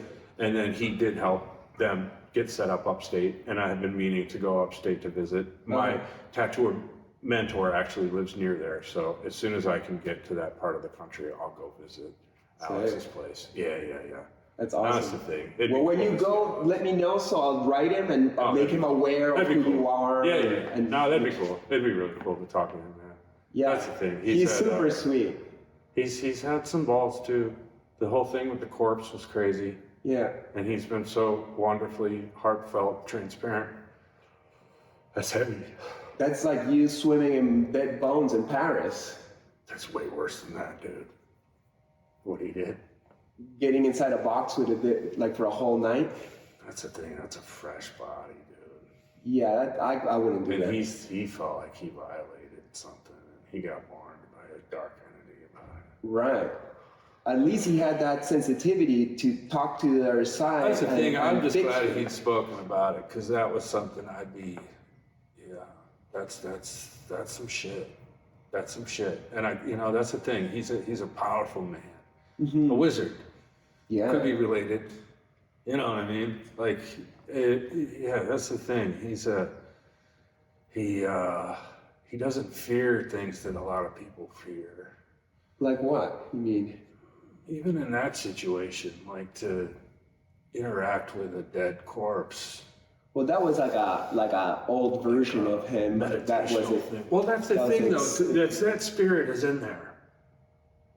A man that's like, okay, I can think about this, or I could discuss this, or I could just do this. Yeah, he's a doer. Like that's exactly what I'm saying, though. Yeah, so Cosm is a doer, a very ambitious situation. Yes, that's what I'm saying. He's going there, and he's done it with a courage that I think is commendable. It's not an easy thing to do what he's done. Well, he's got good backup. His wife, Allison, fully supports him. He's always had a great team. That's just it. There's so many people who resonate with his art that will be there to help him out, you know? No, that's just it. He's good. And a full community, you know. He's so one of those people, like I was trying to say, like, everything you do, give it 100%. Don't slack off on anything, no matter what it's for, who it's for, 100%. And he does that. Yeah. I've never seen a single thing he's done that wasn't done to fucking completion. Right. It's just so good. And the stuff that's not good, you won't see it because that will become a sketch that maybe to us might look like a finished painting. It's like, no, that's just a sketch for the real painting. Yeah. No. Yeah, that's the thing. There's a lesson there in him that I think young people could see, just how he had a drive. He found a mission. You know, I think that's what a lot of young people are looking for these days: a purpose, a mission. You know, because there's not a lot of I don't know. It still seems like our society's just trying to make worker bees, 9-to-5ers, you know? Yeah, but they're waking up. COVID woke up so many people. We gotta have faith. It did. I hear that from employers. You can't employ people. Nobody wants to fucking work. That's how it starts, perhaps, you know? Yeah. No, I've heard that from so many people in multiple different industries. Like, the kids are not trying to get a salary job, man. They're not trying to fucking work 40 hours a week in an office. And so much of our society is kind of built on that. We'll see. Maybe AI will be able to take care of all that, and people will get some sort of universal financial support to help defer the fact that they can't be employed. I think that's a dark future, though, too. Because people lose motivation if they just get a salary and there's no, like if it becomes like a communistic reality. I hate to say it, but I think a lot of people are pretty lazy and given the chance just to sit on their ass and not develop a personal adventure. Well, that's their own problem and own suffering. I don't see no joy in sitting watching TV all day long, but that's their choice if they want. If God wants to have that experience, that's the thing. let him have it. I don't think that's an improvement. It's just different than say like what we wake up in the morning, but to each their own. I just don't want to see suffering. I see suffering in that kind of existence, and that's up to the individual to wake up and be like, pros and cons. Okay, let's go and do something that means something and have some Figure purpose. it out for yourself. Yeah. But at the same time, what do you think about AI? Like, I guess it's not positive or negative, but it's moving so fast. Right. I don't know. We'll see what happens. I'd love to see it. I saw a great meme. It was like, I don't need AI to make a fucking portrait of me in the 1930s. I need AI to do my fucking laundry. You know? So I'm hoping people have that more perspective on AI. Is like, okay, where do we actually could use some fucking help? And where could this thing just be taking the humanity out of us? Right. At some point, we're going to have to kind of figure that out a little bit. Because there's a lot of shitty jobs. Yeah. That I wouldn't want to do. Right. I don't know. That's a pickle. Although I have seen a movie called Terminator, and there was a thing called Skynet. That's a possibility. It's happening right now. Literally. Literally. It's happening right now. That one developer that's like at the height of he's the new weapons manufacturer in America, and he's a private company. And he's responsible for a lot of the drone shit in Ukraine that's causing all kinds of fucking havoc. But he wants to connect all the different things so that all his systems have the most amount of information to work with for the AI system. Well, that's Skynet. And if that it goes sentient or individual and has a mind of its own, well, why the fuck wouldn't you think it would turn out like fucking Terminator? Sure, it's a Terminator. It's a possibility, but that's the thing. It's a possibility. I got to admit that's a possibility. Yeah, I will it's so not funny say to me that it seems like it should be so obvious, and yet still things are moving at a quick rate towards that. In the guise of like peace through power and intimidation, which that's I don't not know the if way. it's just been the way though forever. Well, they don't learn their lessons and they keep on going and they keep on destroying their own people. But at one point, I hope we will learn. But I would like to imagine that if AI is truly the most smartest thing in the world, it could understand that killing is bad and love is good. I don't know who said this to me. There's a huge difference between knowledge and wisdom. AI is knowledge. Wisdom is human. But isn't wisdom a little bit embedded That's in the thing. knowledge? I don't know. Right. We don't know. That's the thing, though. I personally, at this time right now, it seems to me AI is working with knowledge and coming up with some good solutions. But that's what knowledge is for. You know, but at a certain point, you have to have the discrimination to see things that won't be written on a page. Like even, you know, if you got something heavy to tell a friend,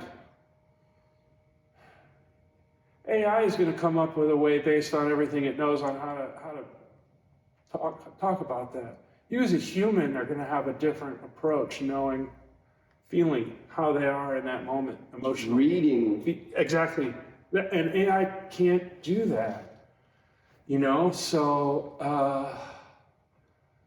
that's the thing. I don't think AI will replace humans. I think AI will be smart enough. It couldn't possibly. No. At most, it would be something that is its own thing. And yes, it could rise above humanity into a more controlling Entity. posture. But it won't be a human. Yeah. Of course not. I would like to believe that right now it's a child and we're feeding it with the information we're giving it. Hopeful. Yeah. And want to see it grow. So I'm not like anti-ChatGPT. I talk to my ChatGPT and I teach him what I think and play around with ideas sometimes, but I would never let it just do my art tool. nor think for me. Yeah. No, I have lots of artist friends that use it as a tremendous tool. Like a friend even mentioned to me that I could give it access to a volume of my work and then let it kind of get the gist of the style and then tell it what would a drawing of this scene look like in my style. Mm-hmm. And then you see it, and often there's things that you would have never considered that are included. Yeah. That makes sense. Right. Now, my friends that'll do that, they'll still render the entire thing from scratch, from a blank piece of paper. Of course. But they'll look at the AI rendering as inspiration, so to speak, or as options that you might not have previously considered. Which we already do in the world or other artists. It's not like... Right, and in that, right. But to me, it's still important that the final thing is done by hand. Sure. Like even I have friends that will print out digital images onto canvas and then overpaint them. You know, so it's like painting over a canvas print, you mean? Yeah. So you basically have the finished image there. No, because again, they're still doing the entire canvas. In the end, is covered with their paint. And the digital image is gone. Yeah.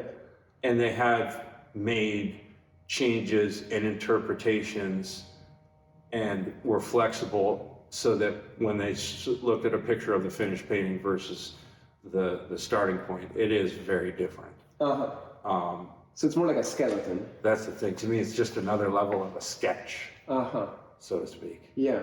You know, and now with tablets, we're all creating like, you know, Photoshop renderings of what we want for a reference that then we can paint with our hands. The tablets are dope.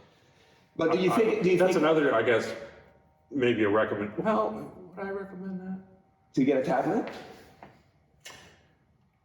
I'm able to sell original drawings, and I think it's important to still do it with a marker and not a pad and print it out. Because again, once I make it on a pad and I print it out, I think of that as a reproduction already. So I'd sell it at a poster price. See what I'm saying? Yeah. So it's fun. It's like, I don't know if I would recommend a pad or not. I think for tattooers, pad. Yeah. There's no doubt. Like, just in terms of like your ability to change a thing right in front of the client. Yeah. On the spot is amazing versus me having to, like, they're like, oh, can you make the lettering a little bigger? If you're doing it by hand, oh, fuck, you're having to redraw the whole thing by hand again. That's another night. To do it again, yeah. But with that, you go, and how's that? Right. Print it out, make a stencil, boom. Yeah. Yeah, that makes way But more for sense. original art, do you think like having the AI come up with ideas that you could have in the future, but it kind of like got before you, do you think it takes away the fun? Or you're like, oh, cool, thank you for teaching me how I think. If you're having fun making the thing, whatever. I like playing with AI. I feed it my art and be like, okay, now do my art, but in this way. And I get such a kick out of it because like making art takes so long and I got so many paintings I want to do. So if I can play with some ideas real quick. It's a great tool. Just like the laptop, just like the pads. Yeah, they're all great tools. Just like a compass. I mean, you know. Right. Tools. It's just tools. And in the end, to me, it's just about the finished piece. I don't give a fuck what your process was. Really. But if that you was do the big- appreciate something that got painted or drawn with a hand. Yeah. But I mean, people have always been that way. There's like people that did portraits, like sitting versus using a camera obscura. You end up with a portrait. One might be a little closer to reality subjectively because you use tools versus just your eye, but who cares? You know what I mean? I don't care. Yeah. As long as the finished thing is impressive. Yeah, we all find our ways. But Mike, thank you so much. You had so many great comments. This was an amazing. fun. Thank you for opening up your studio for me for this. Thanks for coming. I'm glad it worked out. Woo! I love your podcast, and I've loved so many of your previous interviews. Oh, really? You seen some? Oh, so many. Yeah. That's the thing. So it was just one of those things. I'm glad it worked out. Well, thanks, man. I hope that this is the kind of podcast where we go past the whole like art thing. We can just philosophize openly. We did. We talked about all kinds of shit. And you're a deep dude, and I've been wanting to capture you. So that's why I came all the way here. Can be. Dude, you are. It's one of those things, right? When you're with people that understand and have some sort of, but like I might not go super deep into Buddhist shit with a lot of people just because It's not for them. Whatever, man. Yeah, totally. You need to know who you're fucking talking to. Well, it was worth coming to Dayton, Ohio. I still gotta go 5 hours away to Michigan for my event tomorrow, but I was like, I'm gonna get my Giants because No, I'm glad. Yeah. I'm glad. We were trying to hook up in California, weren't we? And I moved, and you were like, what the fuck? I was going to go to San Diego. I was like, oh, dude, I moved a couple days before. I was like, oh, man, I just missed him. Yeah, you did just miss me. That's cool. Well, That's awesome. Well, thank you so much, man. And thank you guys for watching another episode of Chris Dyer's Creative Friends. Make sure to like, subscribe, comment, share, all those boring things that you will do it because you love the show so much. And I'll see you next time. Blessings! Woo! That's fun, dude. Isn't that fun? No. Next episode, Amanda Sage. The art itself has a code in a way to it, but I would like to see where is it going. I would like to see us go deeper into purpose and intention and realize how powerful the artifact itself as a sacred image, the act of making the art, and the connections in the community around the art. So those three things are an essential part of bridging worlds. From there, when we're in a place of connectedness, then to realize that we're in collaboration with all of life, with spirit, everything around us. It's time to go back on those tracks with reverence and beauty, and to create flourishing gardens, and invite everybody to come, come get on board and play your part. So please make sure to subscribe, like, comment, and share. Big thanks, and see you next episode. Peace.